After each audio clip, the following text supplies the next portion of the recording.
Chapter 21, Deception 1-4.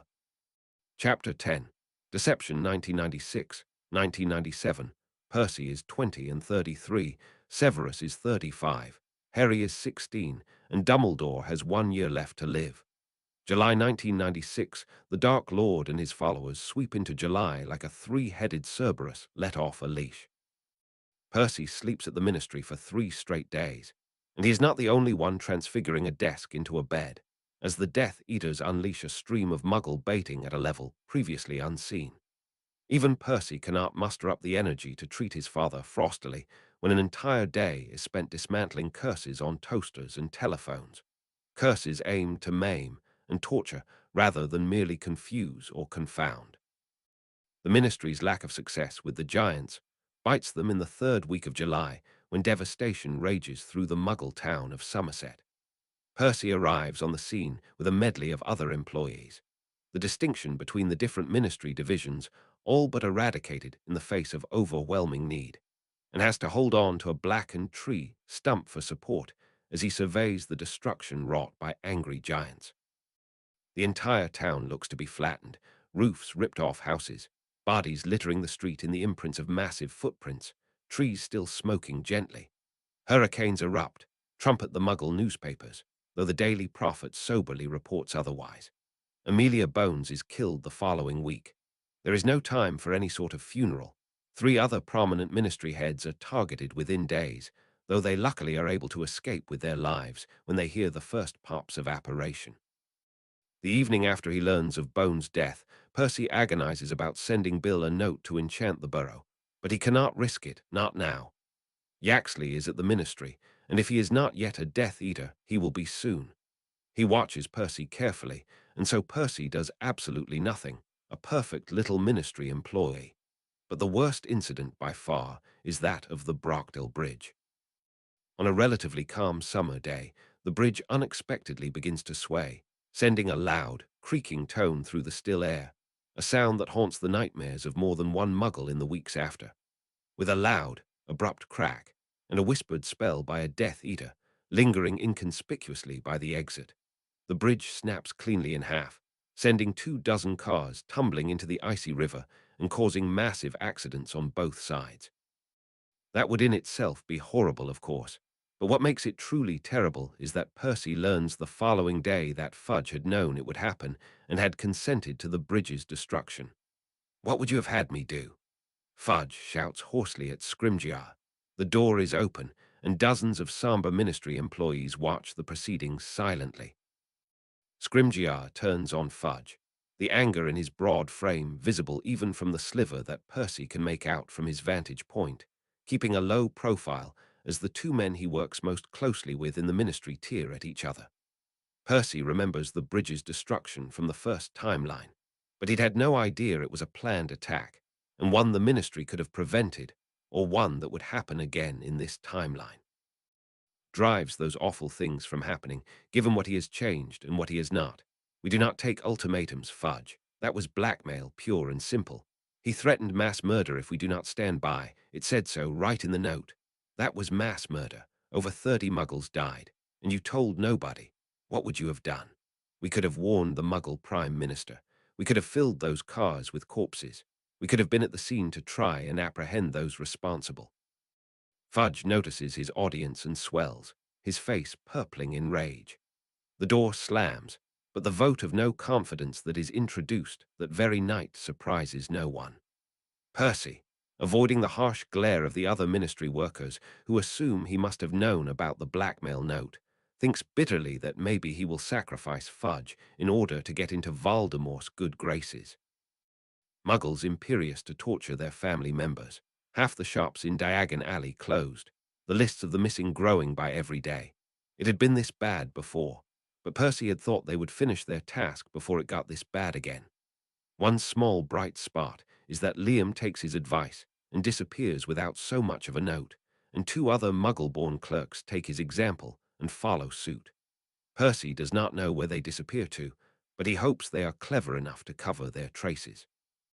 Tom, eyes alight, enjoys hearing the tales of destruction. He asks Percy for every detail, and Percy even takes to enchanting the prophet to hang in front of Tom's portrait and read itself aloud. The monotonous sound of the horrid news rolling in, day after day, permeates every second of his day, from worried chatter between people waiting in line, to muttered comments from cynical employees, to the clamor of people trying to get a word in with Fudge, who takes to hiding in his office, the curtains drawn. Percy does manage to accomplish something, somehow, in the midst of the July turmoil. With Tom's help, he manages to finish enchanting a small diary, more of a notebook, according to Tom, to send to Snape. To Severus, he reminds himself firmly. In theory, he'd like to make a set of such books and distribute them to the people he would like to contact. McGonagall, Cedric, Tonks, Charlie. But the magic was surprisingly difficult and takes him nearly an entire weekend to complete, so he'll need to find time away from Tom's prying eyes to finish the others. Not to mention the successful linkage of the notebooks necessitates the recipient imbuing the pages with a potion made of their blood, which he suspects would not go over particularly well with some of the other people he would like to contact. Hi, this is Percy. I examined this carefully. It is something approaching dark magic. It is not, Percy writes back. Blood magic is not necessarily dark magic. Have you not read Badelli? I have. His points are fundamentally flawed. He describes dark magic as anything that uses power other than pure magic. By that logic, the entire disciple of potions is dark magic. Isn't it? Percy huffs out a laugh. Severus' handwriting is cramped and spiky, nothing like the smooth and even script of Tom. He worried that writing in the notebook would be difficult, but his charms seem to be working perfectly. It works then, Tom asks. Percy nods. Perfectly. What next then? The portrait asks, stretching like a cat. Percy thinks about it. I've been meaning for a while to think about how to strategically find the Horcruxes, he says, as if the idea had casually crossed his mind, rather than being his sole focus for the last few years. Soul magic has rules, as nebulous as they may be. Consider when we swear a vow, something is evaluating what we mean to be true. Consider when a Dementor kisses us, something is lost forever. Or in the Fidelius. I could go on. We are not having much luck finding the Horcrux at the orphanage, and I hate that you are bound in the portrait, unable to escape. Tom nods. The soul can be forced to take tangible form, he agrees without stating the obvious. But it cannot be scryed. No, Percy concedes, but I'm not convinced of that entirely. I mean, I can do a point me on anyone that isn't in an unplottable location, and if I am in the same location as them, then the point me works again. I can summon a human body or banish them. Magic can be entirely literal sometimes. Perhaps when I say point me Tom Riddle's Horcrux, the problem is that I am not specifying clearly what I mean. Tom considers this thoughtfully. When you're under a vow, you do not know objective truth, he points out. Whatever magic that evaluates your answer does not give you knowledge you do not have. You could not force someone to take Veritasrum and ask them to reveal another's secrets, only what they already know to be true. Percy nods. What is really driving him, though of course he shan't say, is not the urgency to find the Horcruxes that already exist. Dumbledore presumably equips Harry with the knowledge to find these, and Percy is close. He can feel it. What worries him are the set of Horcruxes that Voldemort could hypothetically make at any time. For all they know, that's what has kept Voldemort quiet the last year, figuring out how to split his soul again and again and again without going mad. What if there are now 13 Horcruxes, or 17, or 27? What if there are dozens and dozens? I'm going to look into Dementors, he says airily, casually, as if on a whim. And the Fidelius. We know Dementors can extract a soul, and the Fidelius can shield a secret within. What would happen if a secret keeper was kissed? Tom and Percy share a look. Percy does not have to say what they both know. They are itching to find someone and experiment. Umbridge is summarily dismissed. She is not penalized, nor sent to Azkaban. She merely disappears one day, and Fudge sends Dawlish to Hogwarts instead to oversee the rest of term. Dumbledore returns to the public at the very last, though Percy knows from his own experience that the headmaster took over his office within hours of battling the Dark Lord.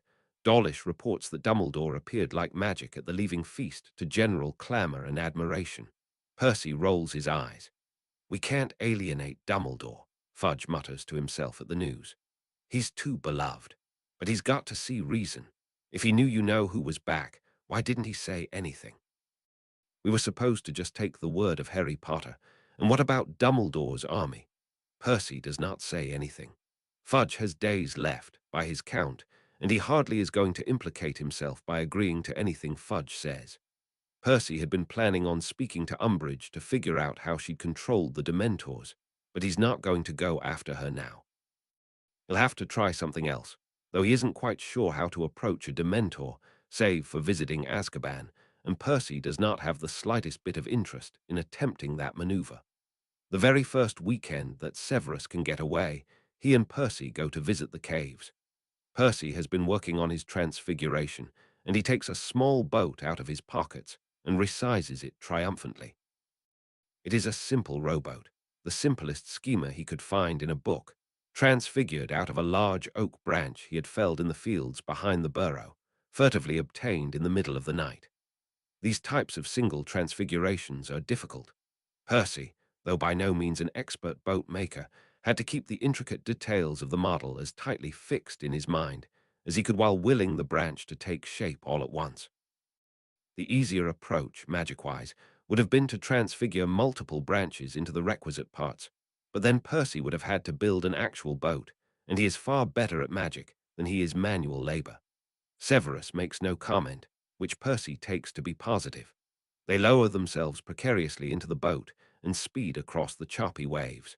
Percy focuses on stabilizing the boat, and Severus steers with a steady spell from his wand. Despite Percy's excellent spellwork, the boat slams into an invisible barrier a few meters from the cliffs, pitching them both into the icy waves. Spluttering, Percy kicks his way to the surface, his robes heavily drenched with water but too valuable to kick off into the sea. Severus recovers first and makes his way to the cliff with steady, even strokes. Percy, who can swim but not well, paddles after him as quickly as he can. They tread water at the cliff's base. "There!" Severus shouts over the rage and crash of the waves, pointing with a long finger toward the tiniest of fissures in the dark and forbidding rock. Percy would not have believed him save for the way the fissure glows when he casts one of his detection spells. There is magic there, magic that Percy can feel when he centers himself and sends small tendrils of his magic out to investigate. The waves are rough and choppy, and it takes Percy 3 tries to haul himself into the small passage, shivering, his fingers cold around his wand, his teeth chattering too much to cast a proper warming spell. His leg is bleeding from where he'd nicked himself trying to climb to the top, which seems like an inauspicious way to begin their adventure. Severus points his wand at Percy, and a second later Percy feels the chill begin to fade. Steam rises from his robes. His shivers cease. Another spell, and the wound on Percy's leg closes with a sting. "Thanks," Percy flushes. He should have thought of the nonverbal spell if he couldn't speak. Severus nods brusquely and strides ahead. The fissure leads into a small, rocky passage. They have to stoop to avoid hitting their heads. As they discussed, Percy keeps up an intricate protection ward, while Snape, more familiar with the feel of Voldemort's magic, searches for their next step. "Here," Snape says abruptly. It could be nowhere else. The passage ends at a wall of solid rock. Percy keeps his protection spell steady, while Severus inspects the wall with his fingers and his wand, even placing his ear to it at one point and listening intently. There's definitely a ward on it. Switch. They switch positions and tasks. Percy examines the stone himself, noting the nearly silent thrum of magic, the way the air feels moist and oppressive, how the hairs on his neck prickle with unease. Definitely a ward, one balancing the competing demands of efficacy and subtlety. The magic feels oily and dark, grimly forbidding. He casts the spell that he'd learned to strip the diadem into its component parts. Severus leans forward and they both examine the glowing lights in silence. "We must pay a price," Percy says finally. He recognizes this kind of magic. It is like legilimency. To penetrate the mind must be something that can be penetrated. Part of the magic of legilimency is forcing the mind to materialize as something tangible, even arguably physical. This type of ward is the same. In order to defeat it, it must first be something that can be touched, whether by blood or magic, or merely a finger, and the one trying to defeat it must provide the transformative force to allow it to take a form. Severus examines it himself. "I'll do it." Since I am marked, it is less likely to recognize me as me. Perhaps it will even think I am him. Severus pricks his finger with his wand and smears it against the stone. There's a hiss, but nothing happens. They exchange silent looks. Severus pulls a knife from his robes and makes a small gash in all 5 of the fingers on his left hand. This time the blood sacrifice is accepted. The magic sparks and hisses, and then a silver arch appears, etched into the stone. Percy barely has time to notice the intricate runes curling across the top before the thick stone melts away, as if it were mere illusion. Follow 3 steps behind. Percy steps aside to let Severus take the lead. Pulling his magic around him like a cloak, he brings up again the complex layered wand he'd spent the last week learning how to construct, tying it to the small wardstones they both carry deep in the pockets of their robes. It's a trick Percy had thought of during a conversation with Tom, and it makes it easier to anchor the ward to their bodies, thus reducing the size and therefore energy necessary to protect them. They step inside and are greeted with an unsettling, eerie sight. The cavern more accurately, is massive, the walls made of the same glistening dark stone as the outside passage. They are on the banks of a pitch-black lake, the water entirely still, stretching so far into the distance that Percy can hardly see the other end. There is so much magic in the air that Percy's chest is tight. Old magic, ancient magic, magic that sets Percy's teeth on edge. "Do you think Tom made this place?" Percy whispers into the silence. The majesty of the cavern bears a striking contrast to the Room of Requirement or Malfoy Manor or even a Gringotts vault. Whatever is protected here is protected very carefully against not just destruction, but also detection. Severus frowns, his wand a blur as he casts several quick spells, speaking in a strange tongue. "No," he says finally. "I think this is elemental magic. Old magic. Can you hear it?" Severus casts a silver spell that Percy does not know, and suddenly the buzz that has been in the back of his mind since they were tipped into the water is amplified until Percy can hear a low, steady drone. "I am not very familiar with this type of magic," Severus admits uneasily. "Neither am I." Percy had studied elemental magic during his time with McGonagall, but only in theory, and only because he had found it interesting. "You think Tom found the cave. He didn't make it. No wonder whatever he had done here had scarred Dennis Bishop for the rest of his life." Percy feels so unsettled with that constant, endless hum, almost like the rhythmic chanting of an endless spell, that he longs to cast a silencing charm to block it out. "I can sense his magic here," Severus continues in a low, thoughtful tone. "Can you?" Percy reaches out with his magic to feel for the sticky, oily feel of the Dark Lord's magic, but he cannot sense it. Below the drone of the elemental magic, he feels only sharp, bright magic that tastes to him like a crystal stone buried beneath pure, frozen snow. Tom. It's Tom's magic here, he realizes suddenly. This sharply clean feeling had underpinned the entire diary, and even the twisting dense smoke of the diadem. Tom's magic feels like ice, but it had been so subtle with the earlier Horcruxes that Percy hadn't realized its insidious influence. "He's sick," Percy breathes in realization. "The Dark Lord." Severus gives him a glance. "Yes, his magic has been corrupted, perhaps unalterably. I suspect the ritual he used went somehow wrong. I have been studying it. I do not know what could have caused it to fail. Potter is his enemy, Pettigrew is his servant, and the bone was from his father. Maybe Pettigrew is not a faithful servant," Percy suggests, "or Harry is not his enemy." He will have to puzzle it over later, but it at least explains why every time Percy feels Voldemort's magic, he wants to cringe away from it. "I believe his Horcrux is there," Severus says, slashing his wand so that a bowl of light soars over the lake and hovers at the far end, where an eerily green mist twists lazily in the air. That is where Tom's magic is concentrated. It is an insurmountable distance, and while Percy did prepare 2 boats, the second will be needed to return them to shore. Percy does not like the look of that water. Doubtlessly, were they to touch it, some nasty curse would activate and seek to entrap or endanger them. "Tom would need some way to get there," Percy mutters to himself as he looks around the cave. "Clearly we should not touch the water. Can we fly?" "We do not have broomsticks," Severus says dryly. "We cannot fly, we cannot swim." There must be a bridge, hidden, or a boat, unless the water does not respond to Tom. Severus shakes his head. I do not believe Tom created this water. Let us search for his magic. They fan out, walking quietly along the lake's edge. Percy stays as far away as he can from the obsidian water that stays so unnaturally still, searching instead for traces of Tom's frozen magic. How would you have crossed? Percy asks Tom inside his head. He does not think Tom would have created a bridge. He would have made something small and subtle, something only he would know to access. Something solemn, something ornamental, something befitting the majesty of this place. Percy's next revealing charm dissolves the magic around a large green chain coiled around a pole like Nagini's skin. He calls Severus, who strides quickly over to examine it. Shield me, Severus orders. Percy raises the ward again, hoping he will not have to use the rejuvenation draft he brought this early in their quest, and Severus taps the chain 3 times with his wand. For a long second, there is silence. Then, with a tremendous screech, the chain begins to wind itself around the pole, meter after meter of wet, slimy metal emerging improbably from the lake.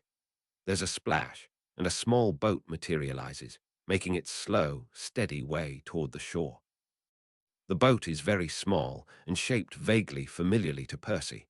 It does not look like a normal wooden boat, but rather is thin and pointed, almost ceremonial.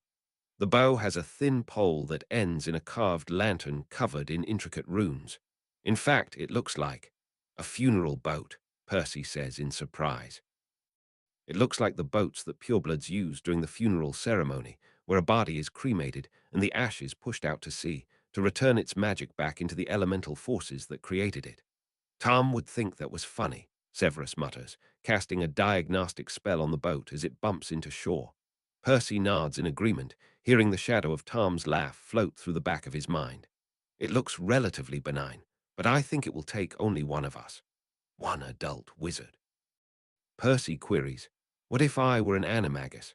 Severus casts a complex spell on the hull of the boat and hums thoughtfully at whatever insight it gives him. Perhaps, he says slowly, animagus magic does confuse many such spells. Well, it is worth a try. I don't think we should take turns. You could wait here, Severus suggests, though without much conviction.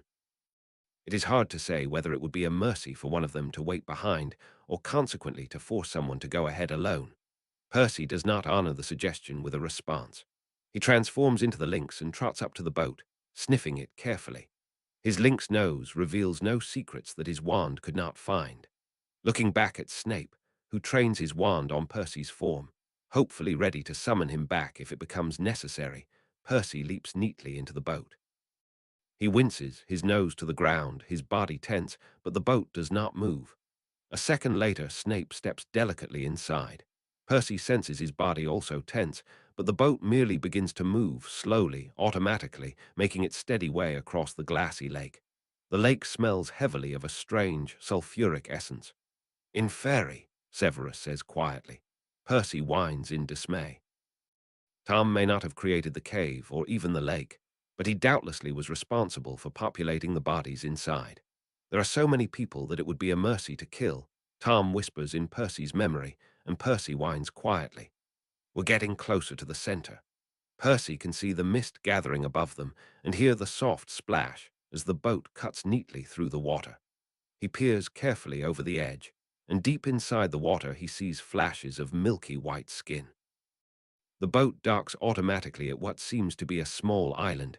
Severus motions for Percy to jump out first and then follows closely behind. Clever to think of the animagus, Severus says grudgingly. I am always clever, sniffs Percy, back in human form. The island is small and smooth, with just enough room for them both to stand. The mist that swirls above them is green, and as they both peer closely at the low-hanging clouds, they realize the green light is emanating from a bowl mounted on a white stone column. Without speaking, they advance together to the column. Inside the bowl lies a glowing green potion, emitting the eerie light that reflects off the mist above.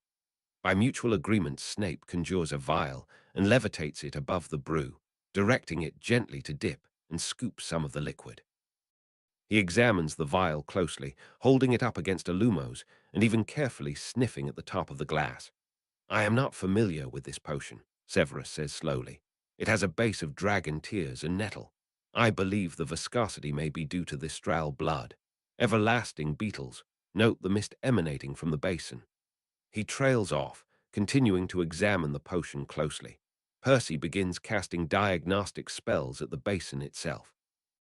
Tom's magic is clearly concentrated here. He has no doubt the Horcrux, whatever it may be, is somewhere on the small island. But is the potion merely a misdirect? The column underneath the basin is clearly solid stone. Percy cannot detect any concealed objects within. There is definitely a mass inside the basin, something small and indistinct. The rest of the island, he crouches, spreading a mesh of spells over the surface, appears to be nothing more than rock. Standing, he looks at the basin itself. He conjures a much larger vessel and points his wand at the potion, siphoning it inside. It flows obediently into the bottle, but the level inside the basin does not change, as anticipated. He cannot evaporate it or change it to solid ice. The basin itself proves to be impervious to charms and transfiguration. Perhaps with time Percy could separate it from the column, float it back over the lake, and research the potion, but they do not really have the hours or even days that such an operation may take. The Dark Lord could sense them at any time. I believe it must be drunk, Severus says finally, reluctantly speaking what they have both begun to suspect. I believe it will weaken but not kill. Percy nods thoughtfully. Tom would not want only a body. He would want to question whoever made it this far. But Tom would have to access the Horcrux too, Snape continues musingly. It is likely a potion with a relatively simple antidote, one that would take only minutes or hours to prepare, so that he need not plan months in advance if he wished to retrieve the Horcrux. Do you think we should drink it? I think you should drink it. For a second, Percy states, nonplussed at Snape, feeling a stab of betrayal. Then he shakes his head. Of course he should be the one to drink it. Severus may be able to save him or brew the antidote. Severus also has the dark mark, which very well could have been essential to entering the cave without alerting Tom. In theory, Percy could transform back into the lynx even if he were in pain while Snape managed their return trip home. Before I drink it, let's think logically, Percy says nervously. I couldn't summon the Horcrux, nor reach it with my bare hands. The potion cannot be transferred to another vessel, evaporated, or transfigured. We couldn't remove the basin to transport back with us. You have a rejuvenation draft on hand, yes, Severus says, extending a slim hand. Percy fumbles in his robes and hands over the small vial, glinting eerily in the misty green light. I also have blood replenishing potions, a nourishment potion, and dreamless sleep, as well as a bezoar. Percy nods nervously. If I am to be incapacitated and unable to transform. Severus' face is grim, but at that last question he smirks, suddenly looking rather pleased with himself. I can fly, he reveals improbably. I examine the air as we traverse the lake by boat.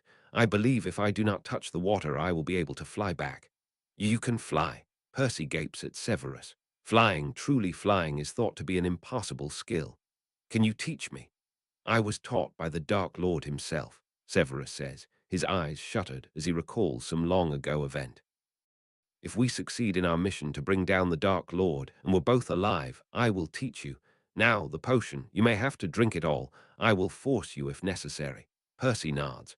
We should have brought a spare, he jokes weakly. Severus smirks again. We will next time. Severus, if you have to force me, Percy swallows roughly. Can you use the Imperious? Severus nods, his expression carefully blank. Percy swallows again and turns to the potion. Please don't let me die, he begs Tom, and then he dips the ladle into the emerald brew and hesitantly sips.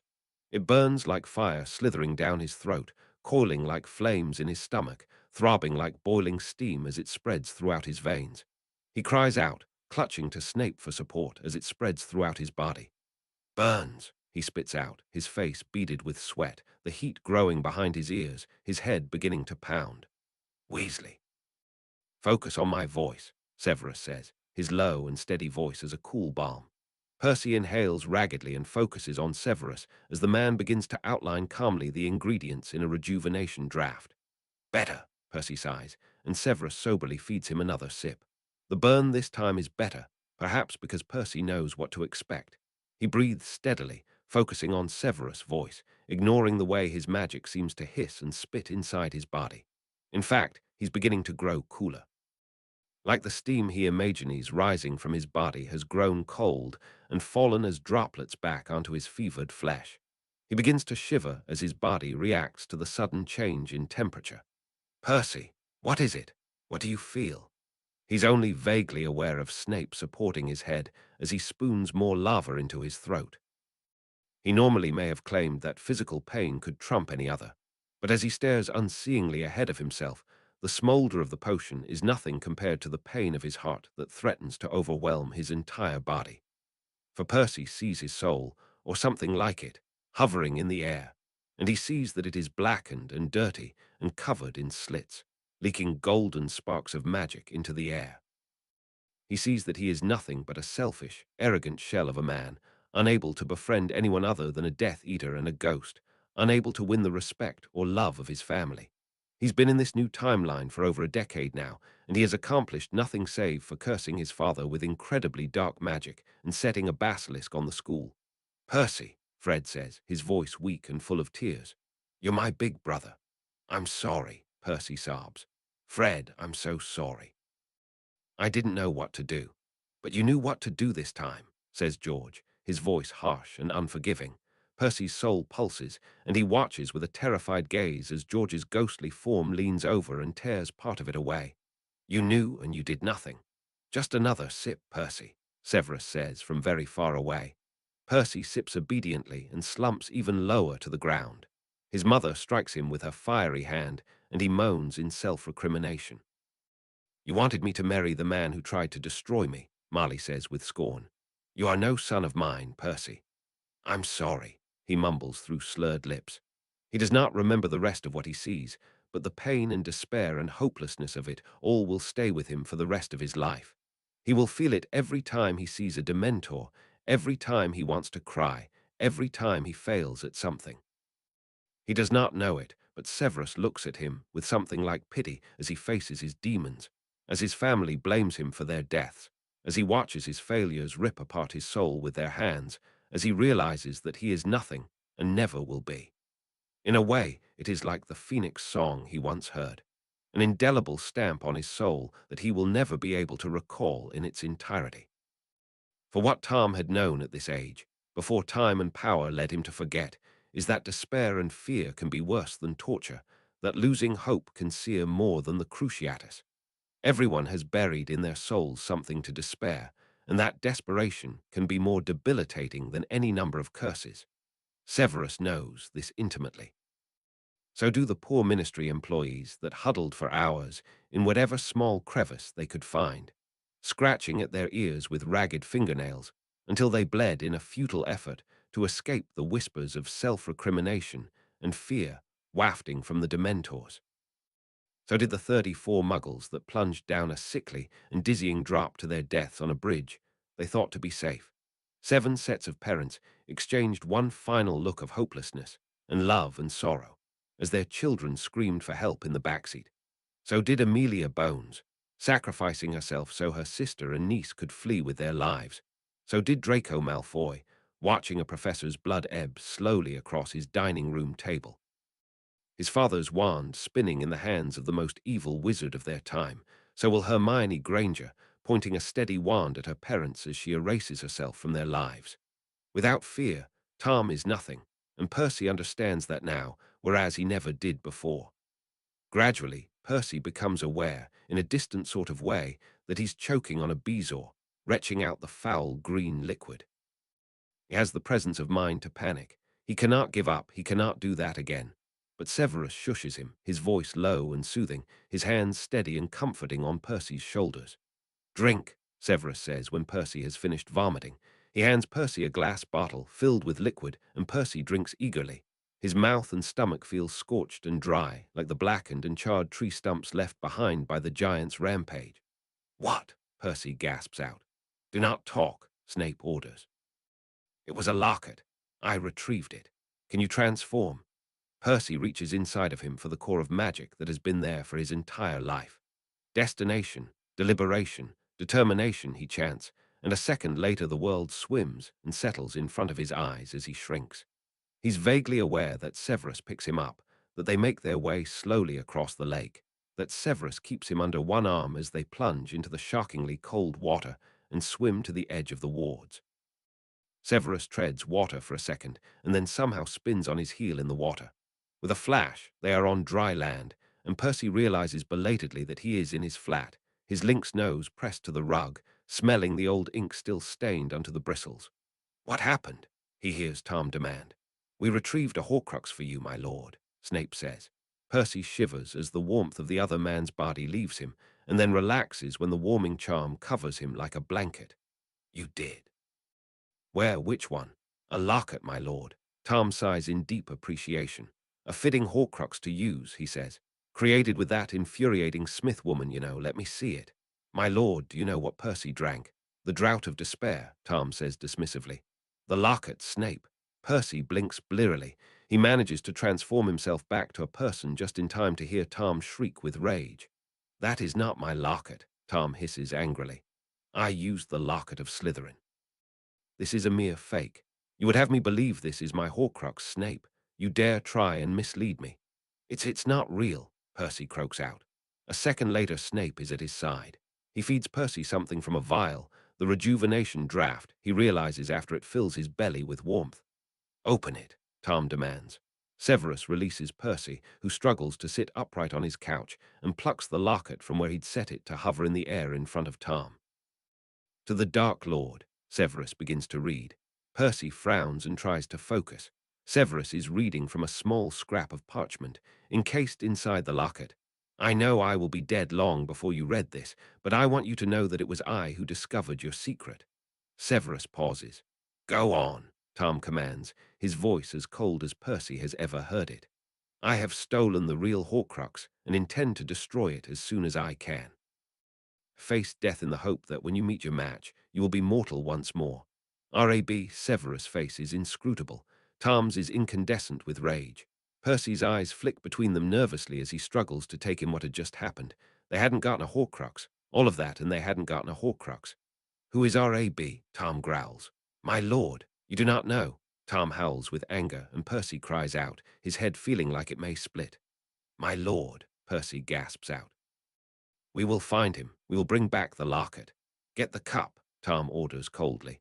"I will take care of R.A.B. myself." Severus helps Percy to his feet and leads him to his bedroom, where he once again collapses on his bed. Severus raises a series of wards, which spark uncomfortably on Percy's clammy skin. "The locket is fake." Severus nods quickly. "I thought I would bring you here and see if Tom knew who R.A.B. may be. I believe it may be Regulus." "Regulus Arcturus Black," Percy says, his voice still hoarse. "He turned against the Dark Lord. It is unbelievable but possible," Severus says, his words tumbling over themselves. "Regulus, he was my friend. He died without an explanation. We never knew why. Why would he turn against the Dark Lord? Many of us longed to, if we thought it would not come to naught. His defeat was a relief to many. But to actually discover and destroy a Horcrux—" Severus shakes his head, and an expression of great tenderness flits briefly across his face, only to be swiftly replaced by his usual scowl. "Regulus must have been very brave. You think he did it, destroyed it? We will have to try and determine that. Sleep now. Come tomorrow to the river. We will talk then." That night, Percy dreams strange, disjointed dreams. They linger all day in the back of his mind as he cooks breakfast for the first time in many months, sends Hermes to Andromeda with a letter asking to meet again, and retells the entire story of the cave to Tom, who drinks it all in eagerly like he is meeting an old friend. "I found that cave when I was 6, Tom says with a small, private smile. "I sensed the magic from the nearby town, and I followed it out of instinct." "How did you find Slytherin's locket?" Percy asks enviously. "I am descended from Salazar. It passed into my family." When he arrives at the riverbank, he stumbles, woozy. Severus is already there, looking entirely incognito in muggle jeans and a shirt. The sight is so ridiculous that some of the clouds in Percy's head clear at the sight of it. Severus' forbidding face forestalls any comment on his clothing, so Percy very pointedly keeps his mouth shut. "Regulus Black joined the Dark Lord right out of school," Severus begins after they have exchanged verification of their identities. "He was young and foolish and tasked with upholding the Black name, but he was never cruel, and he was very intelligent. I do not know how he learned of the Horcruxes, but I do not doubt his ability to retrieve the locket. He must not have been alone, Percy says with a shudder. That potion, Severus gives him an unreadable look. Regulus was not very strong of character, he concedes. He was led often by self-doubt. I do not know if he would have been able to drink the potion and continue on. You think he fed it to someone? A spare, Severus says with a nod. Doubtlessly someone he later removed. He had no friends. Severus answers that with a searing look, and Percy nods in understanding. I believe we should return the locket, Snape continues. I will go alone, now that we know how to evade the detections. I would rather he find the fake locket and spend his time tracking down Regulus, rather than believing it destroyed outright. Percy nods. Part of him wants to be brave enough to suggest he return with Snape to the cave, but even the memory of the thrumming magic that still echoes in his ears is enough to make him shudder. I wrote to Andromeda, he says into the silence. I believe she may be able to tell us more about Regulus. Severus snorts and turns away from Percy to look out at the black smoke that curls its way from the spires of the Muggle buildings, nearly too far down the bank to be visible. Andromeda and Regulus did not get along, even as children. You will want to speak to Narcissa. Well, we have to speak to her anyway, he points out. Narcissa is under strict watch, says Severus darkly. He turns his head to give Percy a loaded glance. What do you know of Albus' death? Dumbledore's death had shocked the entire country, sending ripples of discontent and fear and hopelessness into every household that still believed he who must not be named may be defeated by the greatest wizard of their time. The revelation that bat of the dungeons, Severus Snape, had been the one to do it. That after years of Dumbledore defending him, that their potion master had finally lived up to the rumors that swirled around the hem of his robes. It had been unthinkable. It made every Hogwarts student, past or present, feel as though some of the sanctity of their childhood had been ripped away, as though some element of safety no longer existed. I do not know much, Percy says quietly, aside from what we've previously spoken about. Tell me again. Severus' face looks as if it had been carved from the dark stone of the cliffs they had just escaped. Percy sighs and tries to gather his thoughts. Well, I know that at the end of the year, Draco Malfoy lets a group of Death Eaters into Hogwarts, though I do not know how. The Death Eaters managed to corner Dumbledore on the astronomy tower. You used the killing curse, and Dumbledore fell off the edge. Harry saw all of it. Potter never revealed why. I thought he defended me, Severus says, a sneer twisting his thin lips into an expression of disgust. He said only that Dumbledore had ordered you to kill him, Percy says. That Dumbledore was dying anyway, and his murder would ensure the Dark Lord trusted you above all else. Severus nods once to himself and then turns to face Percy. The Dark Lord has tasked Draco with killing Albus, he says without preamble. Narcissa Malfoy came to me 4 days ago and asked me to make an unbreakable vow that if he were to fail, I would step in and complete the task. Percy's mouth drops open. What, you? You didn't make it, did you? What choice did I have? Severus snaps back coldly. And as luck would have it, the Dark Lord has anyway requested that I follow through on the task when Draco inevitably falters. If you can believe the coincidence, Albus has asked me the very same thing, so I fail to see why an unbreakable vow with Narcissa should be any less binding than the instructions of either of my other masters. Severus bites out the last word, voice heavy with derision. Looking at Snape's sallow face, his unkempt hair, his completely ridiculous Muggle outfit, Percy feels a tremendous surge of emotion.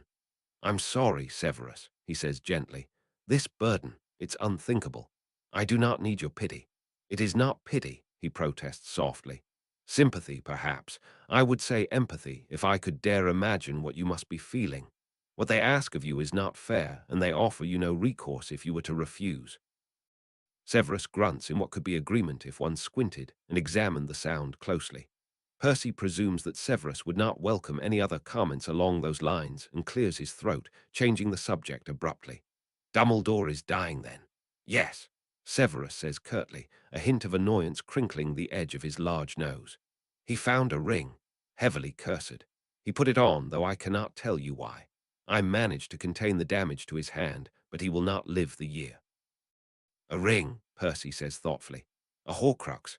None of the founders' objects were rumored to be, specifically, a ring, though the founders certainly owned and likely enchanted quite a lot of jewelry.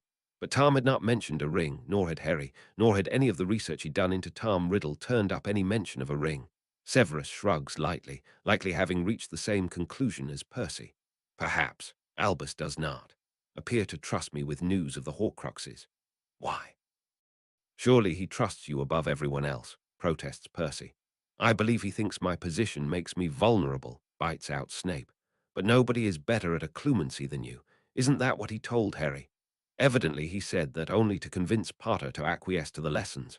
Percy once again glances at Snape's thunderous expression and decides quickly to change the subject. The ring. Do you know what it looks like? Severus reaches into his pocket and withdraws a stiff square of thick parchment on which he has drawn a rendering of a small, crudely constructed ring. It was gold, he says, pointing with a long finger to the band. Clumsily made. I believe it may have been stripped for gems around the band or resized poorly to fit a finger. This was a black stone. He points to a symbol he'd drawn in the corner, a bisected triangle encasing a circle. This was etched into the stone. The symbol looks vaguely familiar to Percy, like he had seen it in a book. It is not a rune. It is not quite elaborate enough to be a crest, but he cannot imagine what it may be. It does not look merely decorative, he says, reaching out with a finger to trace Severus' drawing. I will research it. It is not the gaunt crest, is it? No, Percy says, shaking his head. I've seen the gaunt crest in a book Tobias Greengrass lent to me during school. I think it may be a crude rune, perhaps in an invented or ancient language. Albus said he was tempted. They share a glance. The ring suddenly looks more foreboding. Percy does not know how powerful something would have to be to tempt Albus Dumbledore, but he imagines it would have to be powerful indeed. I have your enchanted notebook so we may communicate, though I fear I will be far too busy to speak often, Severus continues, breaking the solemn silence that had settled over them both. I will watch over Draco and try to prevent him from succeeding in his task until we are ready. I will try and investigate what happened to Regulus and see if I can determine what he did with the locket. I will also research the ring and see if it holds any relevance to us. Percy nods. I will also research the locket, he says. Perhaps it is in Grimmauld Place or Regulus, Gringotts' vault.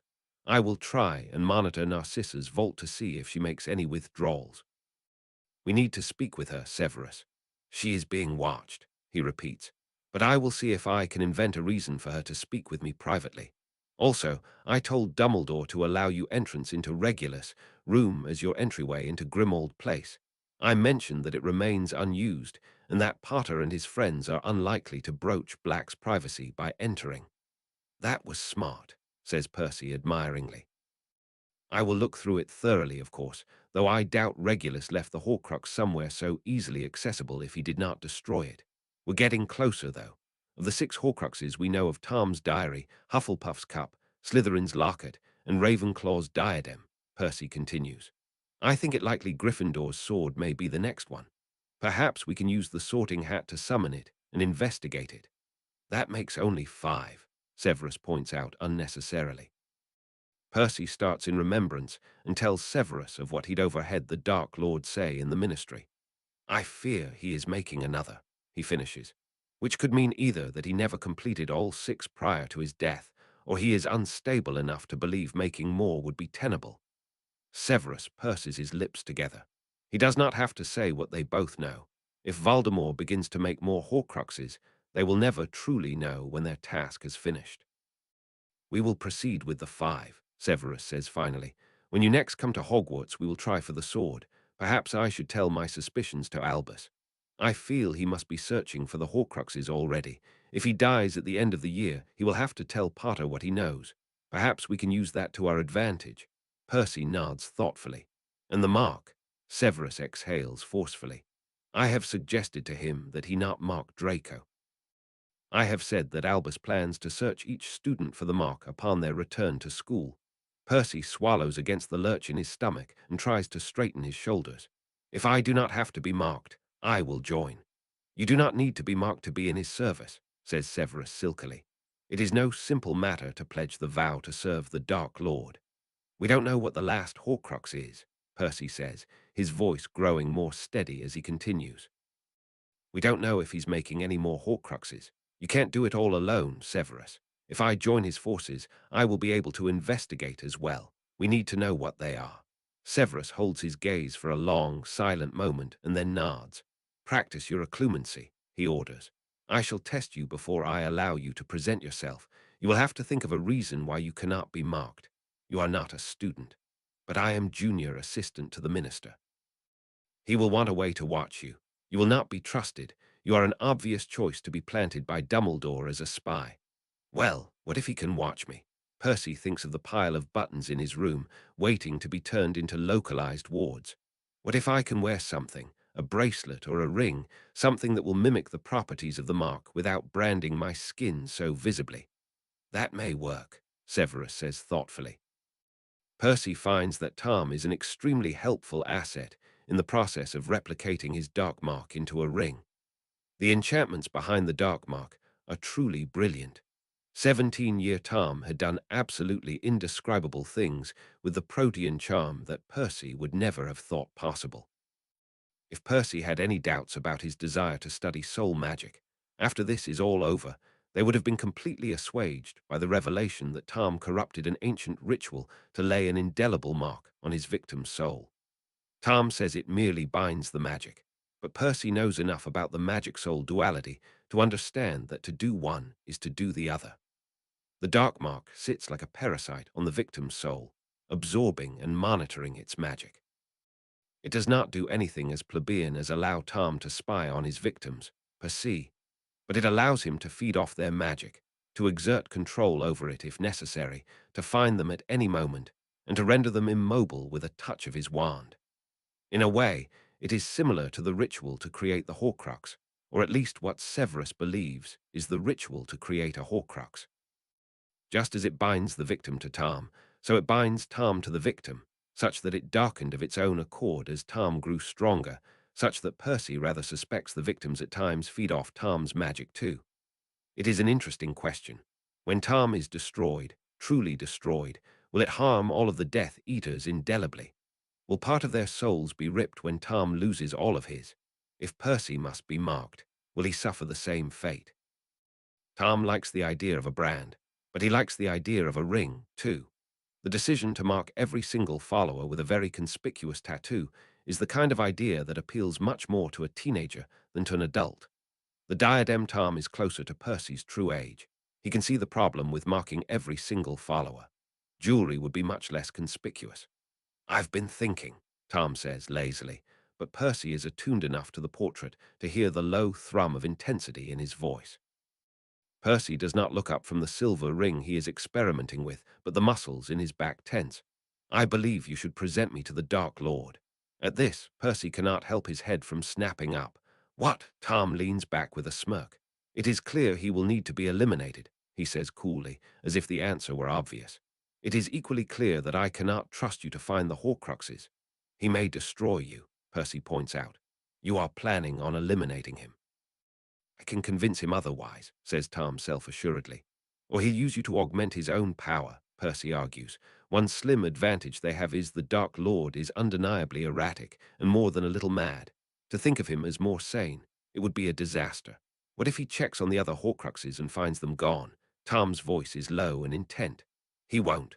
I am the stronger piece of soul, Percy, you know this. We don't know that. We do, asserts Tom. I am an early Horcrux. What exists now as Lord Voldemort is nothing but a shade of me, though it may appear to be the opposite. I believe that being close to him will help me augment my power. Yet another thing for Percy to worry about. He clears his throat and casts around for an excuse. But then we would not be able to communicate. Paint another portrait here, a background. I will be able to travel between them. We will communicate without him knowing. Percy honestly should have seen this coming. He hesitates, unable to decide how to force the issue.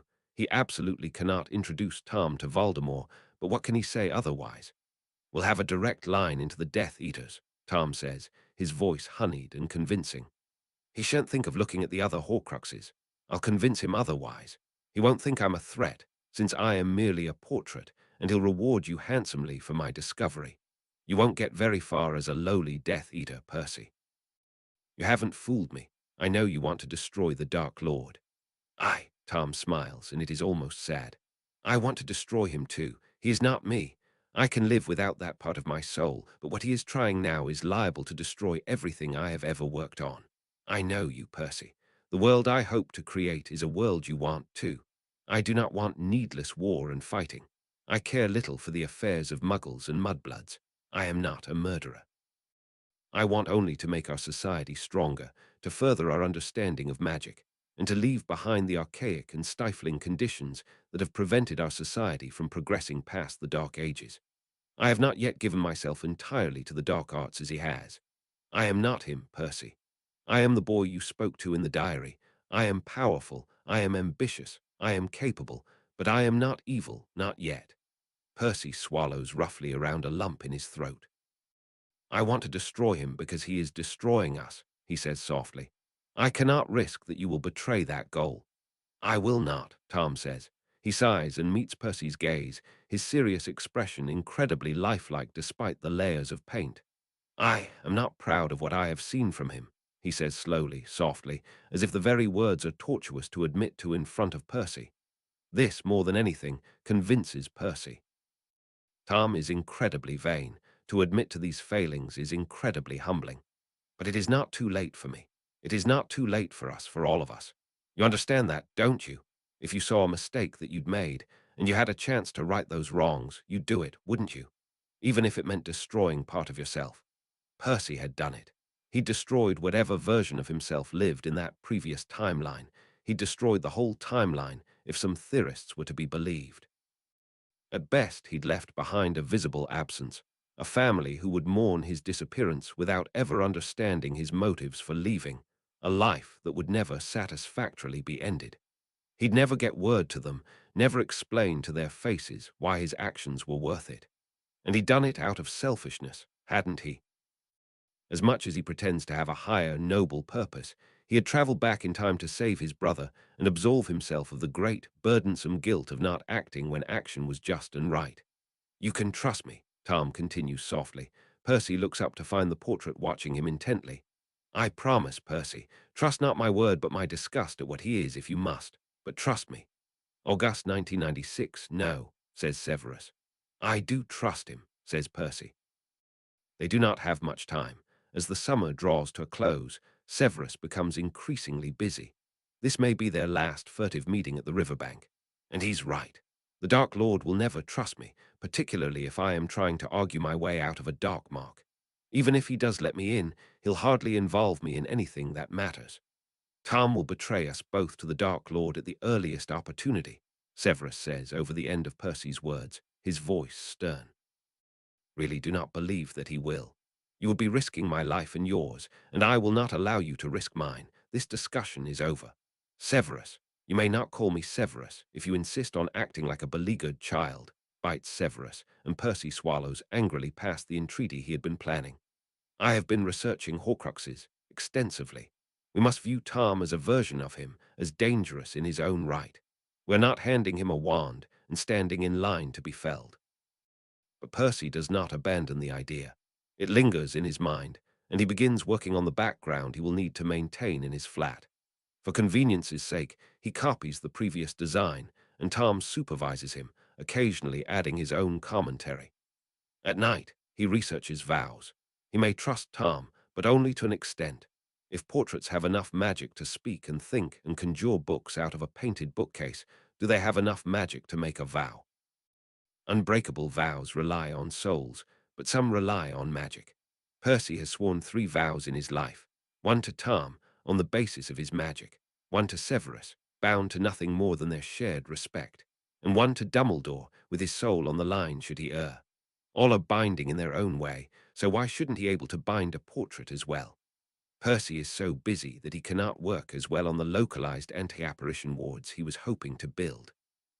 He writes out a detailed summary of his work and sends it to McGonagall, buried in several notes of transfiguration theory, which he hopes would be dizzying enough to befuddle the casual interceptor. He includes a vague reference to twins in his summary, hoping she will pass the notes along to Fred and George. whom of all of his siblings he believes have the best chance at turning his thoughts into a practical reality. Percy has never respected jokes, but he does respect their command of magic, and he remembers vividly some of the innovations they came up with during the first version of this war. Scrimgeour replaces Fudge as minister. Percy is promoted, after Scrimgeour sends him unexpectedly to take the next in the series of qualification exams he technically ought to pass before being eligible for the position. An old, somewhat antiquated tradition from the days when everyone was an apprentice, academic or otherwise. Percy passes them as easily, and takes a second to send his regards through time to the version of himself who was so anxious and harried that he'd studied for 3 days straight without pause. In this timeline, like in the last, Percy is not entirely sure why Scrimgeour chooses him to ascend straight to the top. But like in both timelines, Percy does not bother to question it, not when it dovetails so nicely with his own plans. Percy sends a clipping of the newspaper article announcing his promotion to Aunt Muriel, who receives it gleefully. He goes to visit her during the middle of August at Shell Cottage, her summer home by the beach, where they normally flew to do the summer solstice.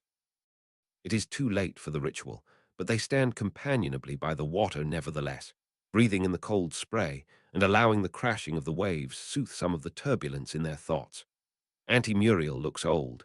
He realizes with a pang, old and tired, with thin veins under her eyes and stretched out, papery skin. "Don't get yourself killed," Aunt Muriel tells him sternly after they stand in silence for nearly an hour. Despite her age, Aunt Muriel stands uncomplainingly, firmer than Percy would expect, given how loudly and onerously she complains about needing assistance at any family gatherings, a ploy he'd soon realized in this lifetime was an attempt to cajole a younger member of the family to talk to her. Radicals and protesters are often killed for very little reward. "I won't," he promises her. "I am not an idiot, Auntie. Idiotic enough to tangle with Albus Dumbledore," she sniffs haughtily. Percy had told her of his induction into the order, and she had been less than pleased. "The things I know about that man would make your hair curl even more than it already does." It is from Aunt Muriel that Percy learns of the rumors of Albus Dumbledore's wicked past. Percy had never read Rita Skeeter's book. Harry had come out after the war and strongly condemned it, and prior to that, Percy had not had time for speculative fiction. But he wonders now if what Muriel says is all true. A squib sister, a duel to the death, no funeral. "Oh, yes," Aunt Muriel cackles at Percy's wide-eyed look. "Albus is no gold galleon, let me tell you. Aberforth thinks he killed his sister."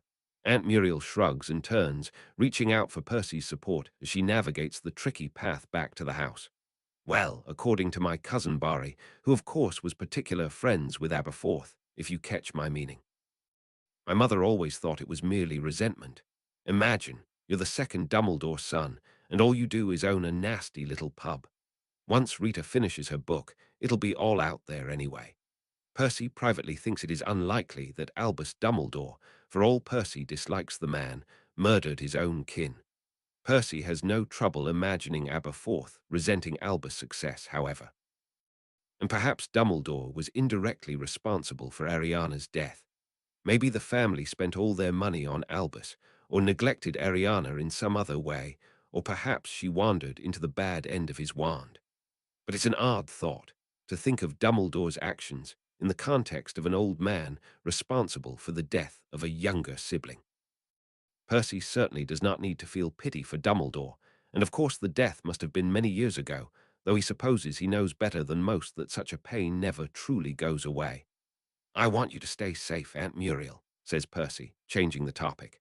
"There's a war coming, and I worry for you, alone at Shell Cottage.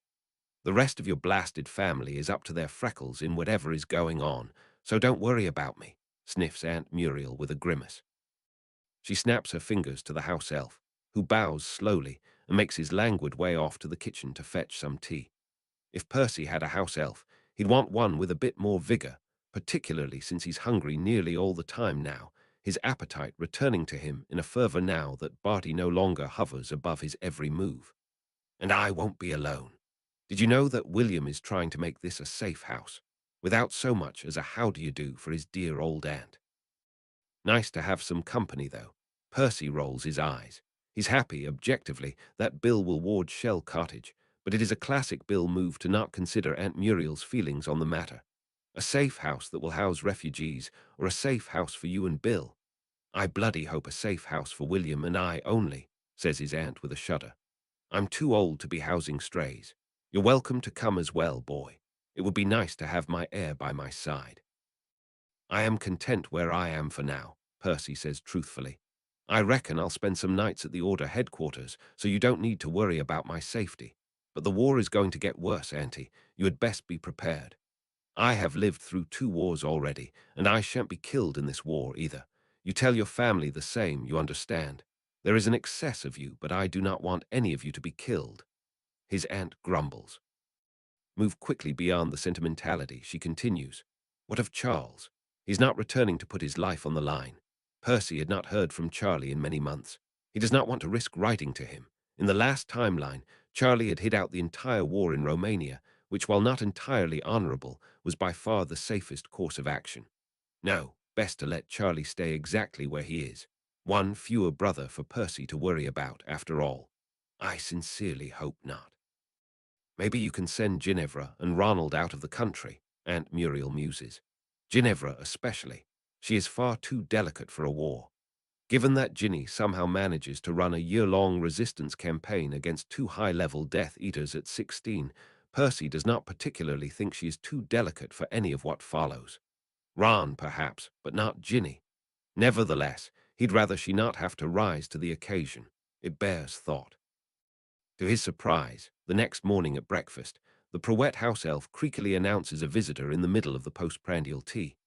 Percy looks up in surprise, the Daily Prophet crinkling in his hands. A visitor.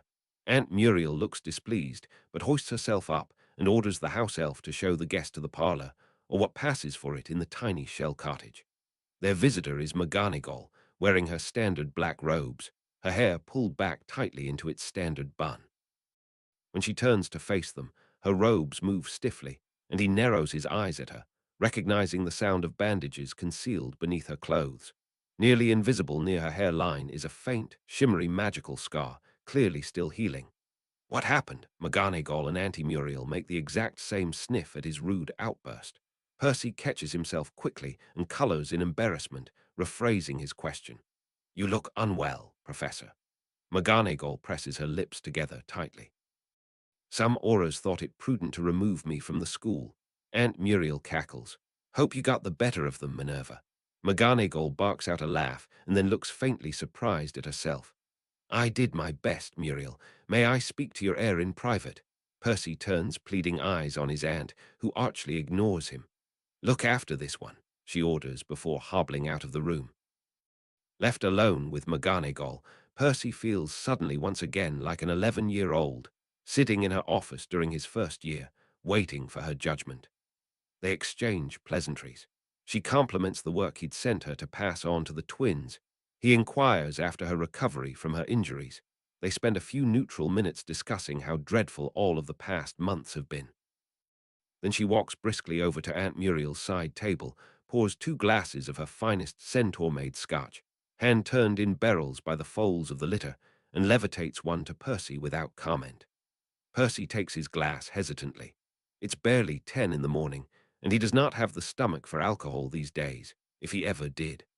Not to mention it's an odd sensation to be handed alcohol by a former professor, least of all this former professor. Percy admittedly has not thought very much about how to interact with McGonagall, mostly because every time he contemplates how he feels about her, he feels a weird swirl in his stomach and pushes his attention otherwise. There's gladness, he supposes, that she finally knows the truth about him, mixed with a lingering guilt that he has not told her fully the truth. But he can't say what else may be circulating inside him and contributing to the slightly queasy feeling he has now. Why did you not feel you could trust me? McGonagall begins, as McGonagall is wont to do, by going straight for the jugular. Percy considers his glass, but thinks it unwise to take a sip so early in the conversation. I didn't know who to trust, Professor. And yet you had no trouble trusting Severus Snape, points out McGonagall archly.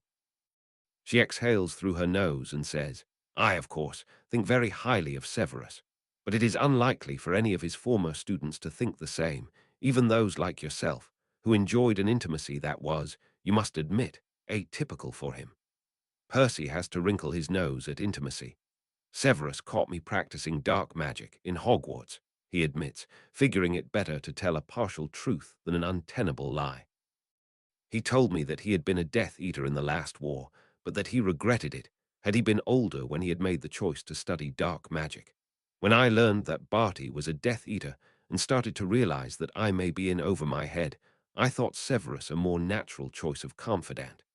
And what is it that you felt you must confide to Severus? I'm not sure I understand what you're asking, Professor. McGonagall leans forward and pins him under the type of glare that will always make Percy feel like he is 11 years old. I am not convinced that this scheme of yours will pay the dividends to justify the danger you are placing yourself in, Mr. Weasley. I wish to better understand what insights you believe you may win from this juncture. What would you have me do, Professor? Percy demands, clutching his glass tightly. Quit now. The Dark Lord has returned, and they will either believe me to be aligned with the cause or to be a blood traitor. Even if I were not attempting to spy, I would need to decide which of the two I'd rather be seen as. Severus asked me to look after you, McGonagall says, raising an eyebrow. I would prefer you keep out of danger altogether, if possible. I offered you an apprenticeship once, Mr. Weasley, and I am happy to do it again.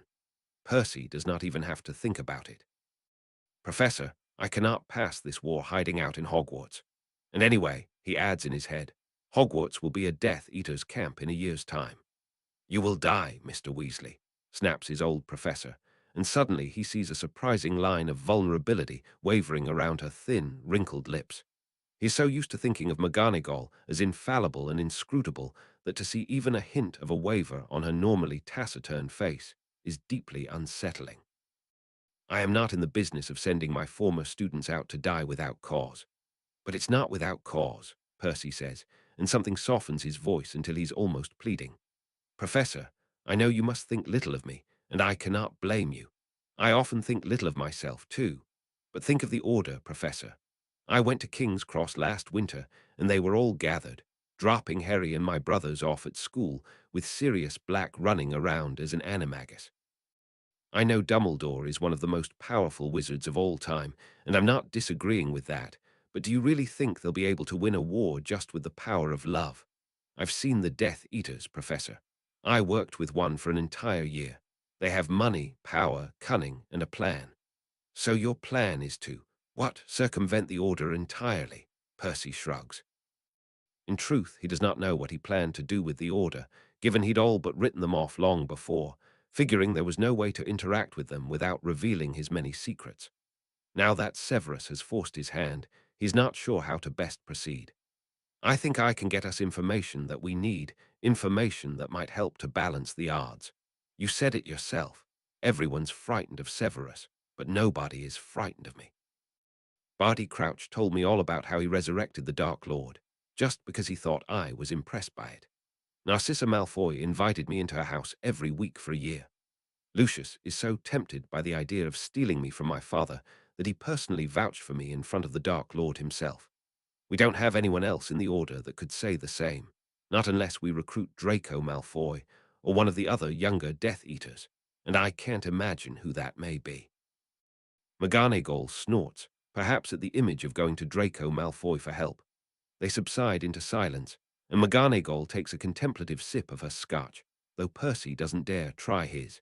He sneaks glances at her as she thinks, noticing again how fragile his professor looks, despite the robes she clearly put on as armor, her brown eyes watery in her lined, old face. You are right, she says to his surprise. His cheeks burn. Without anything else to do, Percy takes a hasty sip of the scotch, coughing as it snakes its way hotly down his throat. When he looks up again, eyes watering, he sees something approaching a smile on her face, her amusement more familiar than her worry. You have correctly observed that the other side is all too ready to assume that you are one of them, McGonagall continues. You are young, you are resentful, you are ambitious. The younger members may trust you, the older members may let their guard down around you. In truth, I believe the idea to be clever, albeit incredibly dangerous. I know you, Percy, and I will not be able to convince you not to do it if you have already decided. Furthermore, as you point out, Mr. Weasley, I believe the Order needs you. She raises a hand to forestall his questions. I know you are concerned with the efficacy of the group. I know you have a keen mind and a talent for magic, not to mention organization. I will be the first to admit that Albus, while brilliant, has a tendency to lose sight of minutiae in favor of the greater good, so to speak. Mr. Weasley, you have always been talented at minutiae. He huffs out a surprised laugh. That's one way to put it. Let me protect you, she continues more softly. Let Severus protect you. This war will not be won by any of you young men and women on your own, Percy. Trust an old woman on this. I have lived through 2 wizarding wars already, and I know that constant vigilance, small but steady battles, and above all common sense and foresight are what are necessary to win a war, not showy contests of spells and childish declarations of pride. Now, show me to a seat before I collapse on your floor. Percy is glad for the interruption. He has absolutely no idea what to say, or even where to start. Instead, he mutely leads her over to Aunt Muriel's usual seat and holds out his arm for her to steady herself on as she lowers herself into the armchair. Her grip is tight on his arm, too tight, and he swallows roughly at the idea that McGonagall is getting irrevocably old. He retreats and takes his own seat in the small leather chair opposite. Despite her age, his former professor pins him with her legendary for troublemakers only glare. Percy takes another gulp of the scotch. His neck begins to glow faintly with the heat. Nobody ever gets one over you, do they, Professor? Not for long, McGonagall says with satisfaction. She allows him to think through his response, watching him carefully but not impatiently as he swirls the liquid around in his glass and considers what to say. How am I to help if Dumbledore won't even allow me access to the rest of the Order? McGonagall waves her hand as if to brush away his concern. You have access to headquarters, and I will meet you there. We will discuss. It will be like our tutelage, though our area of study will be the Order, rather than the mysteries of magic I know are so interesting to you. We've already insisted to Albus that you wish to be responsible for establishing safe houses and escape protocols, which left a favorable impression on Alastair, I might add, who has been pushing for the very same for weeks, and so we will begin there and move on as needed. Percy hesitates and then says, Professor, I have reason to believe that I have some information that would. He searches for the word, and then begins again. I have information that I do not wish to be given to the headmaster. She raises an eyebrow. And why is that? Not yet anyway, he hastens to add. He and Severus had decided to wait just a little longer before informing Dumbledore about their research into the Horcruxes. They still believe it prudent to allow him to make as much headway as possible before possibly corrupting his process with their own ideas. Severus, Professor Snape, agrees with me.